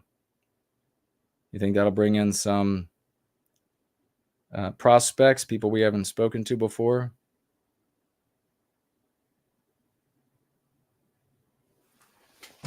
Let's see.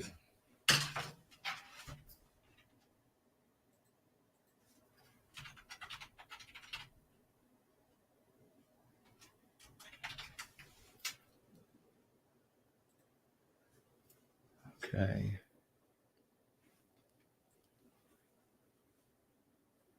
I guess it's working. Yeah. All right. So let's go ahead and we will, I guess, record it on Twitter, and we will allow the incognito so that newbies can come. I imagine they see the no white guilt and they're like, oh my God, should I go? So it should be there. It should be up and running. I am going to, I don't know if we screwed up earlier when it came to the video, and whether, I don't think we had anybody talking too quickly, but I hope I didn't talk over anybody too much, because that will undermine the subtitles. So we have to keep the phone and me close to the mic. Otherwise, the automatic subtitles won't work. The subtitles was a really interesting thing. I'll just move it back here for a moment. The subtitles was a really interesting thing because I recalled, after reaching out to Based White, that I had turned on subtitles like 6 years ago. And I asked him about it. He sent me the instructions. I went over and I went to the page and I was like, I know I did this. And at first, but then it came back to me later. And back 6 years ago or so, I had turned them on and nothing happened. And I researched the internet to see if I could find what the issue was. And I didn't find anything. So I figured it was just part of the shadow banning, and maybe it was. Every time YouTube does like a big update, I get, I guess, privileges back, and then they take them away. So it was set on English, the subtitles. So I looked at all the different languages. I was thinking about putting it on like English Canada or UK or Australia, whatever, and see if it would work. But then when I went down, I saw English as I had selected, and then I also saw American English. So I was like, okay, I'll click on American English. And it started working. So maybe it was shadow banned before. And after an update, it was not shadow banned or turned off, but I had to change it to engage it. I don't know. It won't work where there are accents that it can't understand. It won't work where the speech is too quick, like speeding up videos we watch. We can't, we'll have to experiment with that. And it won't work if there are a lot of people talking over each other. Otherwise, though, it should come up. That's a really important thing, because the closed captions, subtitles, are used by the algorithm to help people find content that they're interested in by way of their other choices or open searches. Since this is on YouTube, a Google product, it might mean that it even assists in finding us not only on YouTube, but on Google. So we just made this change, and we immediately had somebody show up in the thread under one of the videos that said, I haven't watched this channel in years or something like that. And Jason developed a new trick, and now he is chews gum or something like that. So it was somebody. So why did that person suddenly show up after we made this change? Was it because we were recommended? So the question goes out to everybody on the Twitter space, as I will look on these other platforms now as well. Is the conservative movement finally toughening up? We've had a conservative movement. And what do we mean by that? The resistance to our victimization, the resistance to anti-whiteism, that has been the leadership of which has been condoned, controlled, determined by the audience, who has been passive and wanting to placate and wanting to mitigate, and instead of being aggressive. And so is that changing because of the endless losses, because of the blatant hypocrisy that is more easily communicated by way of peer-to-peer communication than has been in past decades? Is it because of Donald Trump? And this is where I think that most of it lies, is that Donald Trump representing this alternative to the status quo of typical Democrats, Republicans. And so normal Republican voters, tired of the losses, wanting something else, are looking elsewhere. And what are they finding out there in the ether of the internet peer-to-peer communication? Well, instead of finding the alternative of Nazi symbols and other ignorant stuff like that they just reject out of hand, they're finding concepts like white erasure, anti-whiteism, anti-white narrative, hate hoax, hush crime, and many more that we spread. So they're instantly wanting to take those because they can see how that could be useful. If their content creators are not using those concepts, then they're likely to leave those content creators. And so, if nothing else, conservative content creators will be tossing in some of these concepts to try to speak the language of their audiences, that a language that is changing thanks to the work that we are doing. Let me take a quick look over here. If you would like the mic, just request it, and I will pass it over to you. Looks like we have no comments on the live stream on Twitter. No new comments on Rumble for me. Over there on D Live, we have, looks like nothing, no new comments and no financial gifts.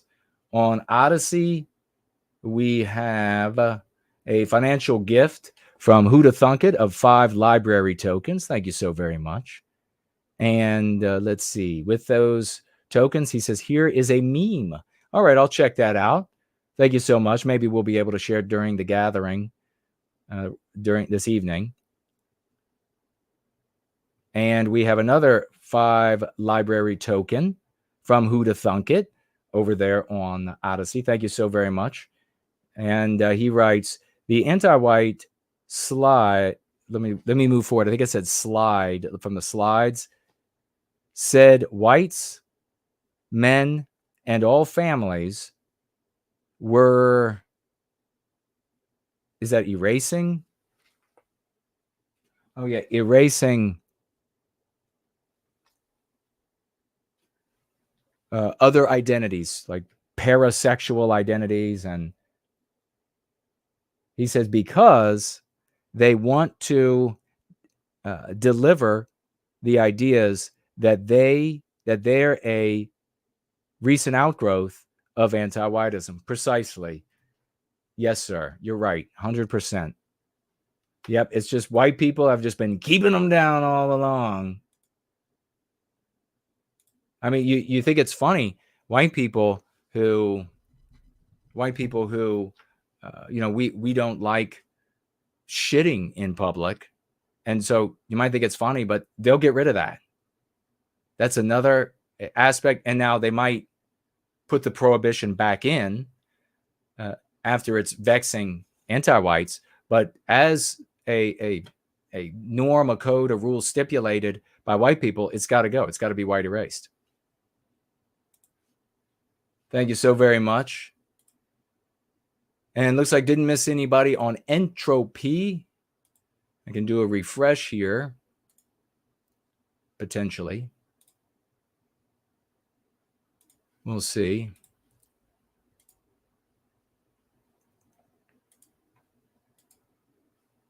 Maybe.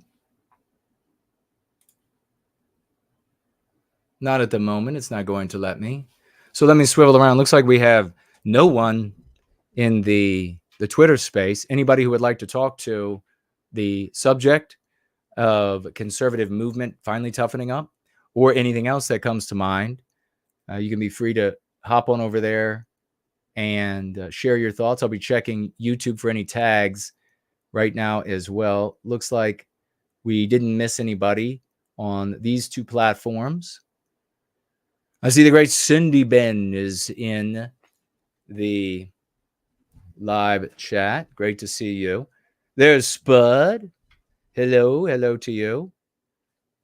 And let's see. Biospirit says his pizza has arrived. And we'll catch the rest in replay. Well, you'll be eating pizza with no white guilt. And that is, of course, the only way to consume pizza. Move over here. Let me slide back through the live chat. I see Lavish is with us. Hello and welcome to you. Welcome. Glad to see you. What about the persecution in lieu of victimization? Persecution carries bonds. You mean using the word persecute instead of victimize? Tag me again if that's what you mean. let's get, and folks, if you have, if you are already able to speak with the great Slots, and Slots is in the Prometheum, you should join the Prometheum as well. So if you would like to speak with him there, potentially about employment opportunities, maybe join the Prometheum. You should be joining it anyhow, and join the Prometheum and get to this powerhouse in service to white well-being. Let's make sure that he is on top of his world.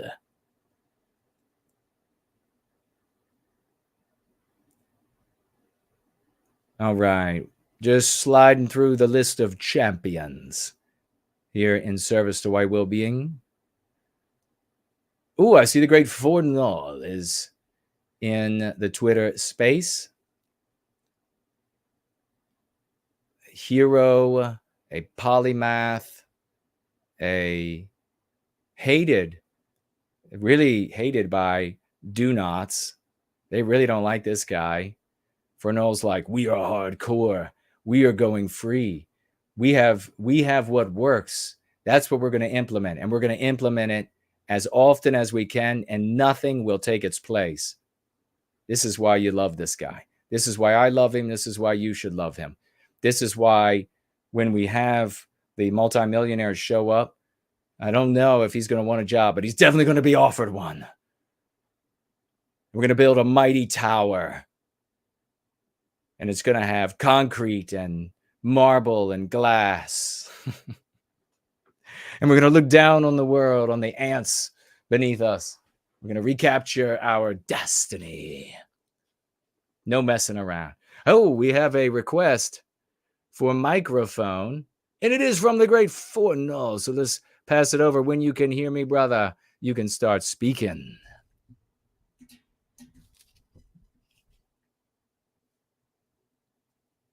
Let's see if we have it working. It is turned up whenever you're ready, brother. Oh, no, it looks like I don't see a mic for you. I don't know what happened. You requested it, and I gave. Hello? Oh, there you are. Awesome. Can you hear me? Yes, you're coming through loud and clear. All right. Promethean hails, brother. Promethean hails, my good brother, the king of our people. Great to hear from you. What's on your mind tonight? Well, I want to say, first of all, well, heck yeah. I mean, if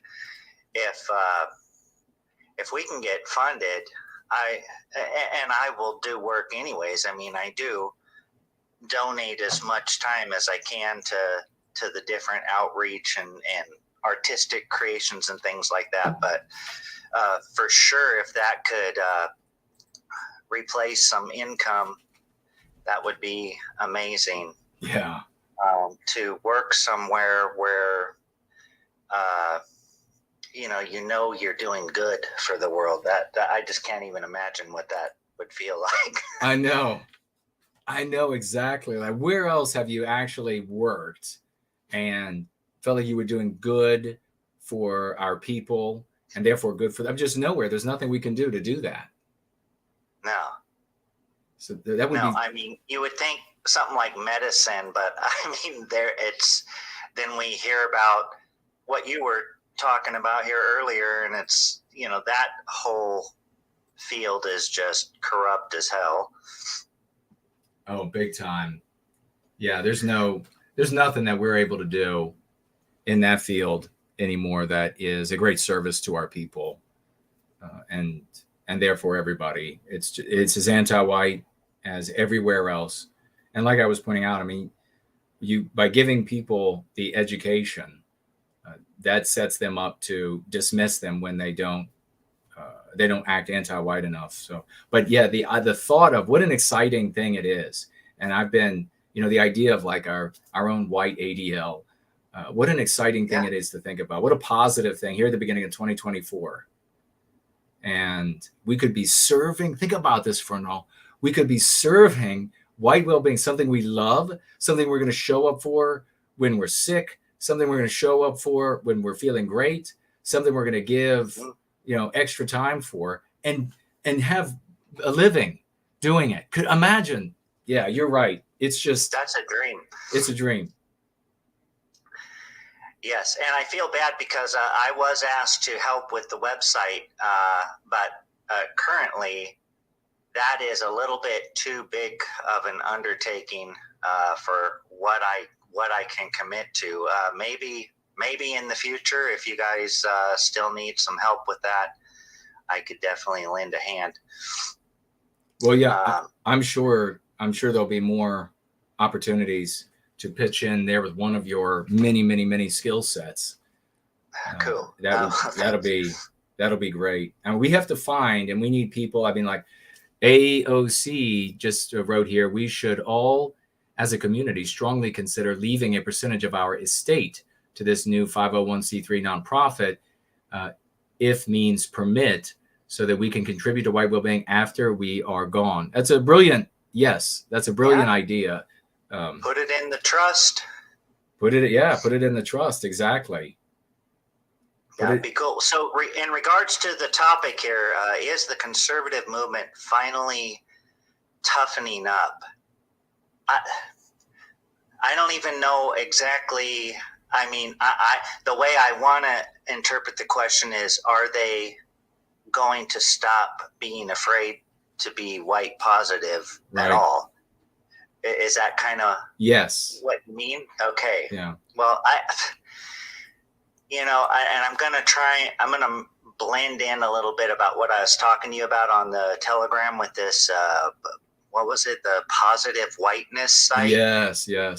I see this as their strategic move to counter what Go Free is. It's a what do you call when you give up a little bit, to still keep your firm hold at the word appeasement? Yeah, it's like appeasing. It's like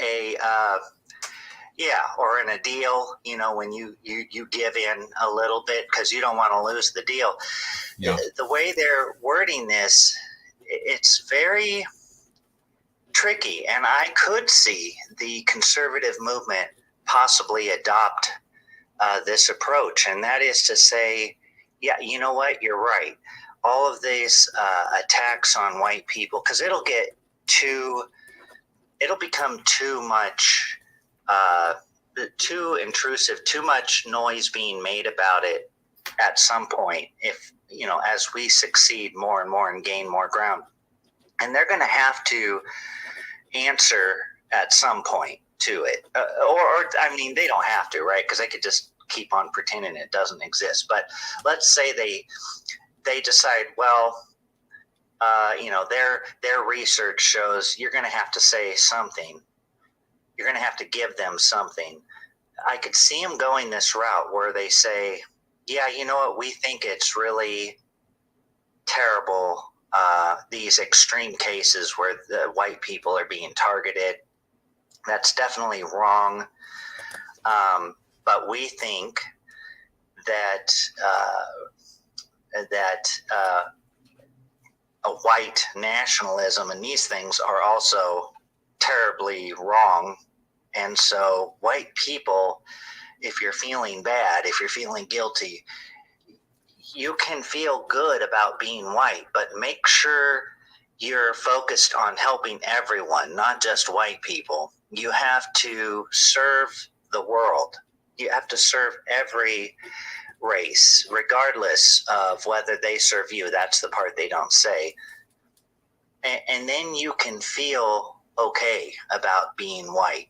And I see this, the way they word it is very tricky and deceitful. It's like a bait and switch in a way. They could take on that sort of a strategy. I agree. If they had to, if they just got in this position where they felt like they had to concede something, which they don't, but I don't know. Just a thought. No, I that's a great, it's insightful thought, because if, like right now, they can largely, Big Con Inc. can ignore a lot of what we're doing. They can occasionally use some of our concepts to try to continue to identify with their audience, which is slowly shifting more and more in our direction.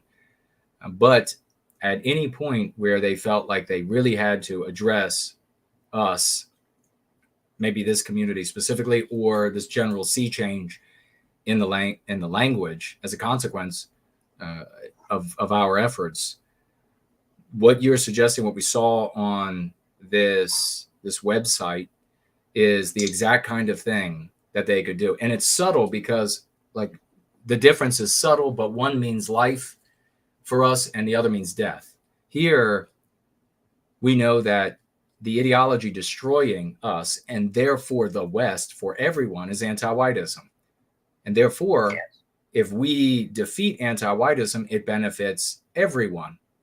What this website and this strain of thought promotes is serving non-white people, and by doing so, then you can be proud about being white. Well, and whites. So there, that's the part where it's sort of tricky how they do it, because they're not just saying serve non-whites. They're saying, and they're even on their website giving, a nod to some white person for doing something, and it doesn't. That's where they're sort of almost in our realm, but only as a disguise. It's not real, because then when you read the rest of the sentences, it's like completely different. It's not about white well-being, but in a way it almost seems like they're saying, well, this is how I think of it. I think of it as a pie chart where let's say white people were 8% of this pie chart. And it's like a Pac-Man thing, but with a super small mouth. And they want to say, okay, out of all the however many groups of humanity, let's just, for the sake of this, say there's 6 different groups. Let's take your slice of 8% and further divide that by 6, and so you can spend 1/6 of your resource on yourself, and then the rest has to go to everyone else, and then the whole rest of the pie, the other 92%, there's no obligation to do the same. It's just everyone for themselves. Yeah, that's kind of how I see it. I took a peek at it, and maybe if you'd be interested in coming on to talk further about it, like we could have maybe like a half hour or more, like on a Wednesday, if it's possible. We could pull it up and take a look. It's full of these subtle tricks to keep you in the anti-white narrative. And it's something that the conservatives, if they absolutely got backed up against a wall, this would be their next play. I don't see them having to do it at any time soon, but still, it's like they're getting it all ready ahead of time. Yeah, it does seem it's really an odd. It's a great find because it's an odd site. It's an odd set of accounts, and it is definitely not organic looking. None of it. No. None of it. Well, they come. Just one last thing, and then I'll give up the mic for whoever. And yeah, I agree. That would be kind of cool to talk about it. Although maybe I've said everything I thought about it already. But it does stem from another website called because this one was Positive Whiteness. Well, the parent website is called Positive Identity, and it's all based in the religion, ideology, whatever you want to call it, of humanism, philosophy. So they're all humanists. Wow. Self-titled, they call themselves that. So anyways, that was all I had, brother. Thanks for letting me ramble for a little bit. You're welcome whenever you want to. And if you're going to hang out on the Twitter space, you can just keep the mic, just mute yourself. And if you want to jump in, then just unmute. Cool. Will do. All right, brother. Great. Thank you for calling in. Yeah, anybody who would like to get on the Twitter space, the X space, go head on over to my Twitter, which is actually, I wanted to put this up on the screen so that people would be able to see. There we go. So you could jump on over to Twitter. You could find my Twitter space, which is up on my account, and you can listen. You can ask for the microphone. I'll pass it over to you, and we'll hear what your thoughts are on, are the conservatives toughening up? Are they going to be able to talk about the victimization of white people the way that they are able to talk about the victimization of non-white people, which we agree. We don't want anyone victimized on the basis of their race. And we're able to say that. We are able to make a cogent, intelligent argument about the victimization of non-white people as collateral damage to the victimization of white people. Even if you don't agree with that, you'll be able to follow an ethical, a moral, A through Z set of arguments, and you'll have to present something to the contrary, or you're not a man or woman of the West, something to the contrary to prove us wrong, that non-white people do not suffer as a consequence of our victimization. But that's exactly what happens. And where we see, for the totality of our lives, conservative type people who are very able, very willing to defend non-white people and mention their race when non-white people are the target of victims, when they're harmed by something taking place in society. And I brought up abortion. It's one of the favorites of conservatives to claim that abortion targets blacks. And I have numerous times shared and demonstrated how it was not targeting blacks, how black people end up being harmed by it, though. And they outright say, they'll, with as much pomp and circumstance as these Republican elected people can demonstrate, they'll outright talk about how wretched and evil it is to harm black people or Hispanic people or anyone else. I mean, just look right now, criticizing any Jewish people, and Republicans are fighting over the microphone. They're trying to deep throat the microphone so that they can have their word heard on how wrong it is to say anything negative about Jewish people or Jewish individuals even. But when it comes to white people, they're terrified of mentioning our victimization, and they immediately abstractionize. And we saw these big accounts like Lotus Eaters.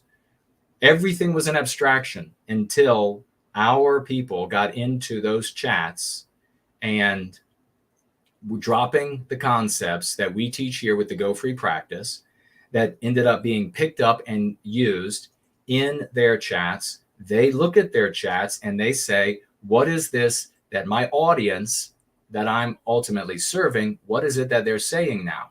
And we've gone all the way to the point of having them use anti-white narrative for woke, thanks to the hard work of our champions. That is an enormous change.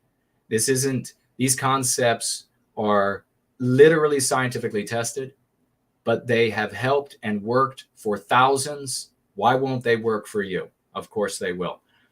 So as a consequence of this,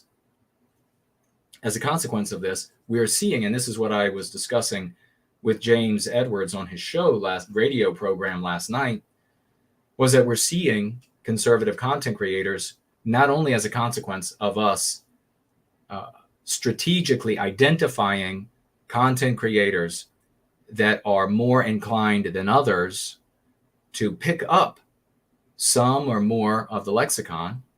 We identify them, we show up in their chat, we ask questions of them, inserting the lexicon in a way that demonstrates that this is a part of the locution now. This is a part of the vernacular now of your audience.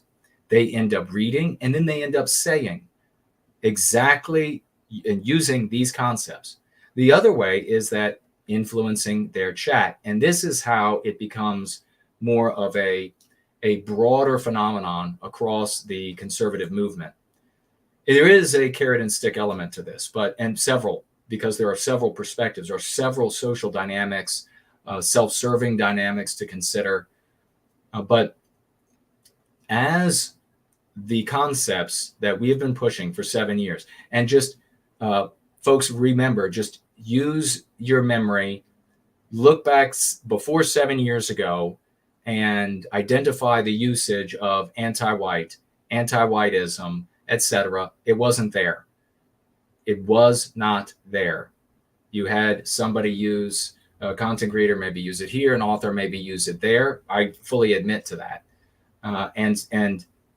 Otherwise noted when doing a hit piece on the individuals who talked about it, but it was not, or who used it, but it was not in the mouths of content creators, in the mouths of mainstream, as we have done, as we have demonstrated time and again, in the mouths of sheriffs, in the mouths of police officers on video, in this country, in English-speaking countries, but also in non-English-speaking white Westman countries. It's been demonstrated across the board. So this push has proliferated. Why? Because these concepts, one of the necessary elements is that they are function as a contagion, a curative contagion, as we say. And that means that when people hear them, they want to adopt them. They say to themselves, I can use that. Now, in person, when I was originally, like Edison, going through tons of concepts that did not work, when I came upon concepts that did, and I only subjected to the scientific method of testing those that logically made sense. When I came upon the ones that did, I knew, because I would see people's eyes light up when they realized there was a name for that. And they immediately put two and two together, and this was at all educational and intelligence levels, that they could use that in their life. They could say that again. I never got that with any of the other approaches, any of the other ideas. Tonight we were talking about revisionist history.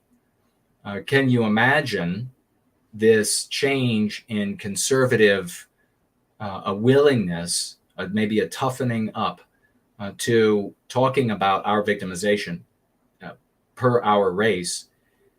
Could you imagine that showing up as a consequence of convincing them all that there is a different history to World War II? I mean, seriously, that's inanity. There's no hope of that ever happening. It would have never moved. It didn't move a soul for generations, and it's not moving anybody now.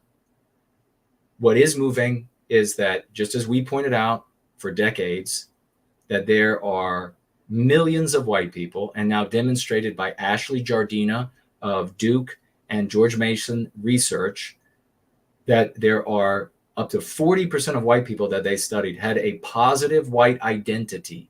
They saw themselves as white, being white mattered. And this is in this climate of anti-whiteism. How high might the percentage actually be? But the moment you introduce what we refer to as white negativity, and she referred to in her study as racial animus, in other words, your white identity is coupled to some degree with anger or hatred for other groups of man, the number plummets. And I submit that no white people, all the way down to the kind of numbers you have now, will be a part of any movement any movement dedicated to ending our victimization that even in the slightest blames whole other races, and as a consequence, those races incur some sort of enmity, some sort of theft of their resources that they have legitimately earned, or what have you. So this is why I argue that we are seeing this broader, more general change. So we have the outreach team. We've had 2 functioning outreach teams before. We have a host of solo actors who follow the same study, the same research that the outreach team does on how Biospirit of the West was just talking about tonight.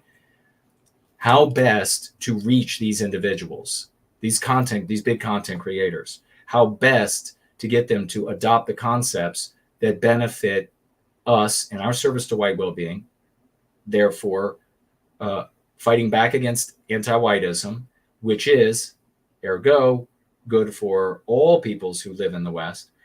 We've identified the ways to do that. We identified the people, and we've had success. Have we ever identified a person that we did not get to use, that we didn't swash on? That I don't know of one, a content creator. I think every, or maybe almost every content creator that we have identified, big content creator, and attempted to get to use the key concepts from the Go Free practice, we've had success with. More broadly speaking, as this continues, as these lexical dialectical power of the Go Free method spreads to people who are just showing up at these different channels, and then you see, as a consequence of the audience's speech, the content creators change the way that they address our victimization. And that's what we're seeing on a broader level. And that's what will continue. We need to be, and this is what I've always talked about, we need to be at the center of that. Necessarily, more people are going to know the concepts, the lexicon and dialectics, than know of yours truly. But having said that, we need as many possible to know about yours truly, to know about this community, to know about these gatherings, if we're going to be able to keep churning it out and to keep it on course. We were just talking with the great ForNull about efforts to redirect people into these anti-white dead-end alleys. That's always going to be present, and it will only get worse if, as things get worse in the West, there are an increasing number of monetary opportunities. So you'll end up with people who are opportunistic and they're interested in padding the bottom line financially for themselves. They will create books, websites, programs on YouTube and elsewhere that speak tangentially to this tentative trend toward white positivity enough, speak to it enough to get the people's interest, redirect them into things that are less challenging, more comfortable, more anti-white, and then take the money from the sales and run. When those people appear, there'll be nothing to stop them if we are not a widely known commodity, if we're not a widely known entity. So that's 2 of many reasons why we need to be known, why people need to know who I am, and therefore who this community is and the work that we're doing. It is, we've gotten rid of the people who were of the mindset that you just spread the lexicon and it's all good. No, if you're of that mindset, you need to leave this community. We need to function as one man, one nation, one destiny. It's that unity of purpose. It's that similarity. It's that identity of steps that makes us strong. A multitudinous approach of people just chucking concepts out there with no wellspring is going to result in these clowns. You can look back to 2016 that didn't care at all about America, hadn't done a single bit of work for the well-being of white people or the sovereignty of the United States or the intent of the founding fathers. And suddenly they were on the scene, resourced, capitalized, high human capital, so many contacts. Suddenly books were everywhere. Suddenly their faces were everywhere. And they made a ton of money off of the incipient awareness maybe not awareness, but maybe incipient growing pride in the part of the white population that identifies as white, a positive white identity, and were inspired by Donald Trump. And that's really what Donald Trump does for us. So on the other end of this is the fact that Donald Trump came on the scene, and as the average person views the world, they saw themselves dealing with managers when they were dealing with regular politicians, Lindsey Graham's and the rest, scum all. When Trump showed up, he was perceived as the owner, somebody that could really make things happen. And his comments about making America great again, whatever they meant to him, meant something prideful, meaningful to this very large percentage of the white population, which is why I get concerned when I see recently, I guess Trump was at some kind of black church again or whatever. The pandering is going to harm him. The pandering to non-white people, just like it harmed him in his second attempt, which he lost, of course. But when he went out to the black population and told them that they created America and he's going to make a platinum plan for them, millions of white people decided not voting for that. If he wants the largest share of the black vote that any Republican has ever had, as I said last week, all he needs to do is share with black people the reality that the resources are not limitless and they're not going to get their share if the intruders continue to feed into and populate the country. They will vote for him. And as I mentioned, because they will believe that that is the thing a white man would want to do, close the border, keep the country white. Republicans coming out there for decades saying, we'll give you more than the black race, has never been perceived we'll give more to the black race than the Democrats ever would, has never been perceived by the black race as legitimate. It's always been seen as cynical and self-serving, that they wouldn't follow through. And I don't know if they would or they wouldn't. Let's see what we have over here on Odyssey. And if you are on the Twitter space, you want the mic, let me know. We are down we got 8 minutes left. Looks like Huda Thungut said, am I willing to look at the memes on stream? We're getting slim in time tonight, but I have the link here. And on Wednesday, I will pull them up and we'll have a look at them. We'll have a look at them. Did you create them? If so, I'm eager to see them. No other financial gifts there. No other tags there. No comments under the live stream on Twitter. And over here on Odyssey. I'm sorry, that was Odyssey D Live. Nothing new there. Didn't miss anybody. How about Entropy? And we'll see what's happening there. Head on over to this backside of the dash board so we can see if something came in that's not showing. Nope, didn't miss anybody there. We'll swivel around. What's happening in the live chat? Oh, I see the persecution versus victimization. Yes, you could use persecution rather than victimization, because persecution is obviously going to be perceived as victimization. And particularly if the person you are having a conversation with might be more open to talking about the persecution of white people than the victimization of white people. So absolutely. Let me refresh Cash App and Subscribe Star. We're still rolling clean and clear over there on, what is that platform again? I always forget what the heck it's called. Let me scroll back here. We'll see. Telegram is what it's called. Got a request from Mike, and it is from Jews, who is not a Jew. We will pass it on over, and when you have the mic, you may start speaking.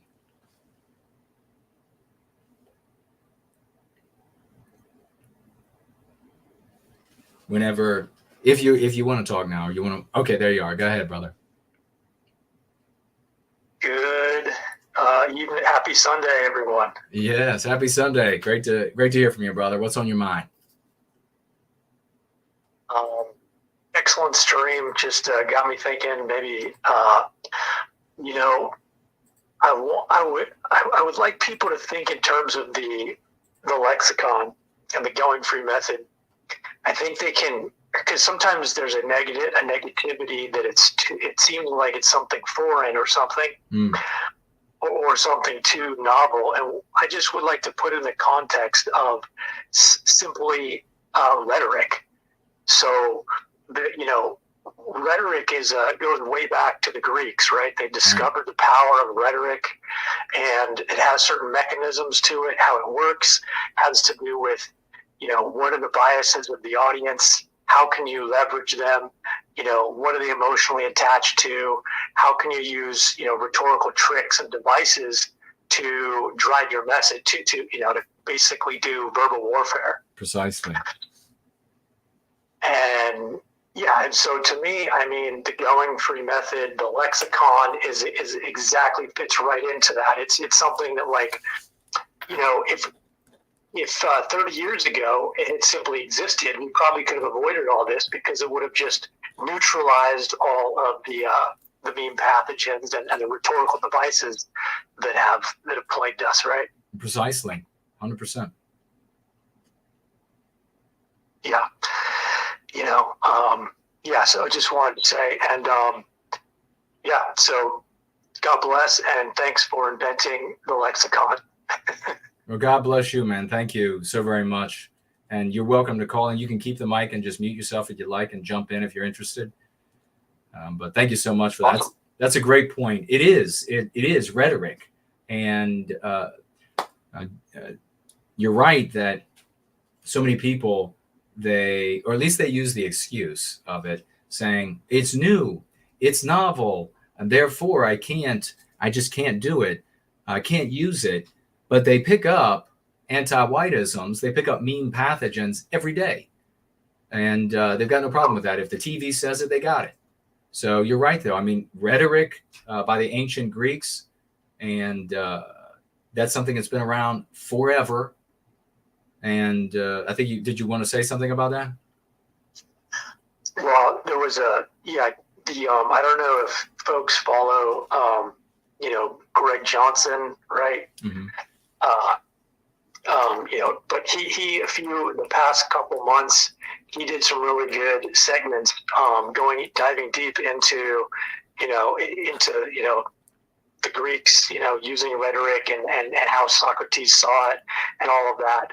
It was very interesting and very informative. So maybe point people to that. Yeah.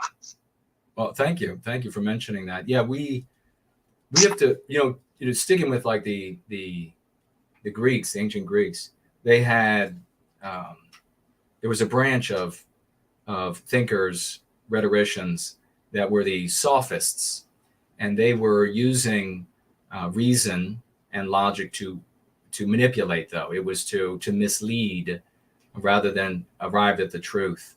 And I think they also took payment, which is something that had never been done before. The issue is that the sophists are sort of like they were the origin of the psychological warfare operators that anti-white oligarchs employ.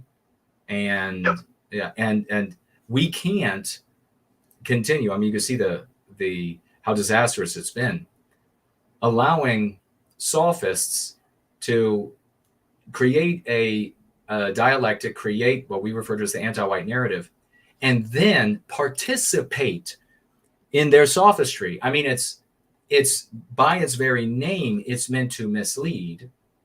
And so we could actually see them. I mean, an argument could be made that the sophists were the original psychological warfare operators, if you will. And as a consequence, we needed something to undermine their sophistry. But you're going to say something? Yeah, no, I was totally agreeing. I would add maybe like one additional is like, I think the concept of subversion is kind of underappreciated. And so a lot of rhetoric is about subversion. And so basically what I would say is like, they use rhetoric to subvert, the West, white, whatever the West. And so there's nothing to say that we can't use subversion to undermine their subversion, if that makes sense, right? So don't leave the tool on the table. Yeah. Yeah. Oh, yeah. Precisely. Yeah. This refusal to, in fact, to beat a sophist, to beat deception, you have to be able to understand this sort of subversion that they engage in, the deception that they engage in, and then undermine the tools that they are using with those same very tools. You're not going to be able to contend with them. And we go back to the analogy of like being on the American football field or any team sport where you have the rules of the game. And the rules of the game are what? They are our norms and mores. How you're supposed to be intellectually honest. You're supposed to have one standard for everybody, even your opposition, and all of this.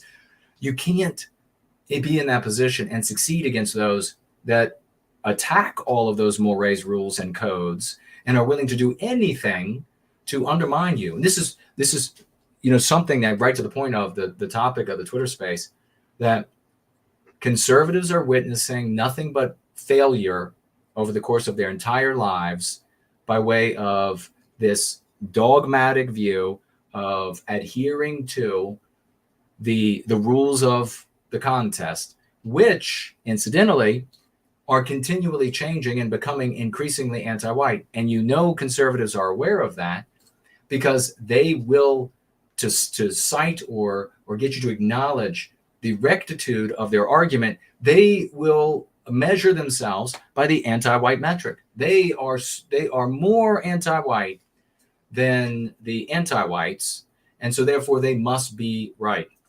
These are midwit or cowardly people who are being easily deceived by extraordinary charlatans, and that's why we have to come in. And as I used to say on Jason Goes Political, and I'll bring that back most likely. But as I used to say, we have to assume the position of the resistance to anti-whiteism. We can't take over the Republican Party because that's a matter of money. And we can't do that. We're not going to be able to get elected and accomplish anything. Again, a matter of money. All of these, we're not going to be able to force anybody to do anything against their will.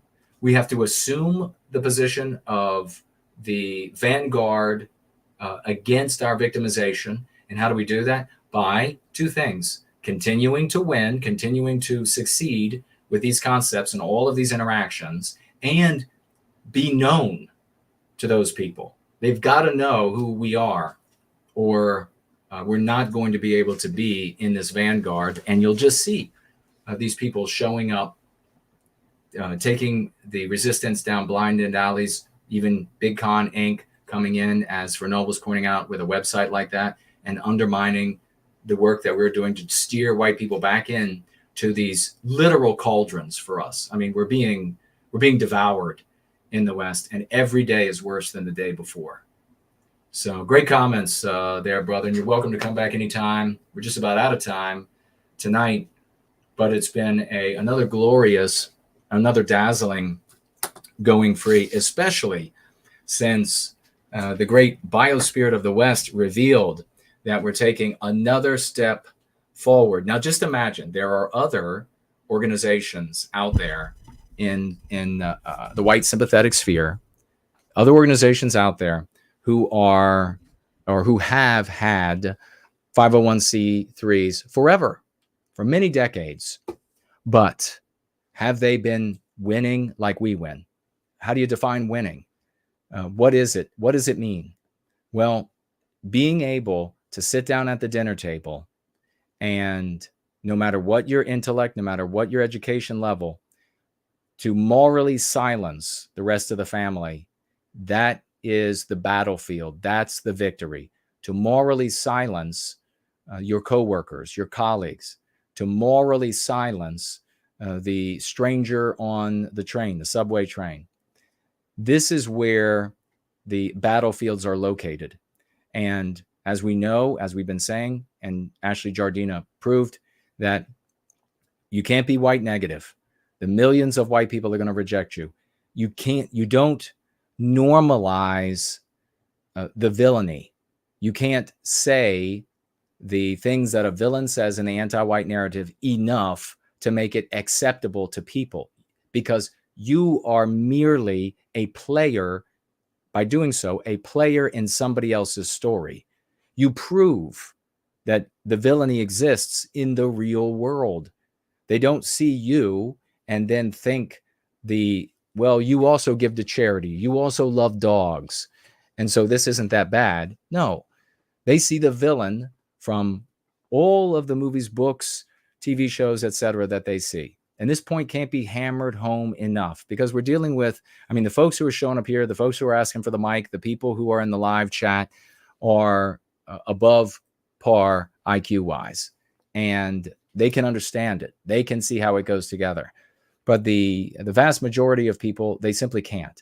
They need simple tools, simple concepts that they can grab hold of and use right away in their lives. And the more they use it, the more powerful they become. That's one of the other aspects about the practice that was so critical in developing these concepts, that the concepts themselves had to address the poisoning in our minds, because the very first person that we argue with is ourselves. And everybody who's honest with themselves will admit that. It's our subconscious minds that speak up and tell us that to stand up for ourselves is evil. To care about white people is evil. That non-white people have to be harmed for white people to have white well-being. That is a fact of our world, and the only way by which we can arrive at the end of our victimization. All of that we have to address in ourselves before we're able to really competently do it with our friends, with our families, with strangers. And with that, ladies and gentlemen, we got a week ahead of us to rock it. Know that this 501c3 is going to come online, and wealthy people will be able to look at yours truly and you all and the successes we have, the promulgation. Nothing like this has been done. The promulgation of the lexicon and dialectics. All good people, all smart people should get involved now, and they should be pointing their friends and family and folks online to this channel, to the Go Free practice, to the work that we are doing, because this is the decade. It's the roaring 20s. It's going to happen now, or we're all going to be South Africa. Think about that for a while. I love y'all. Let's go free.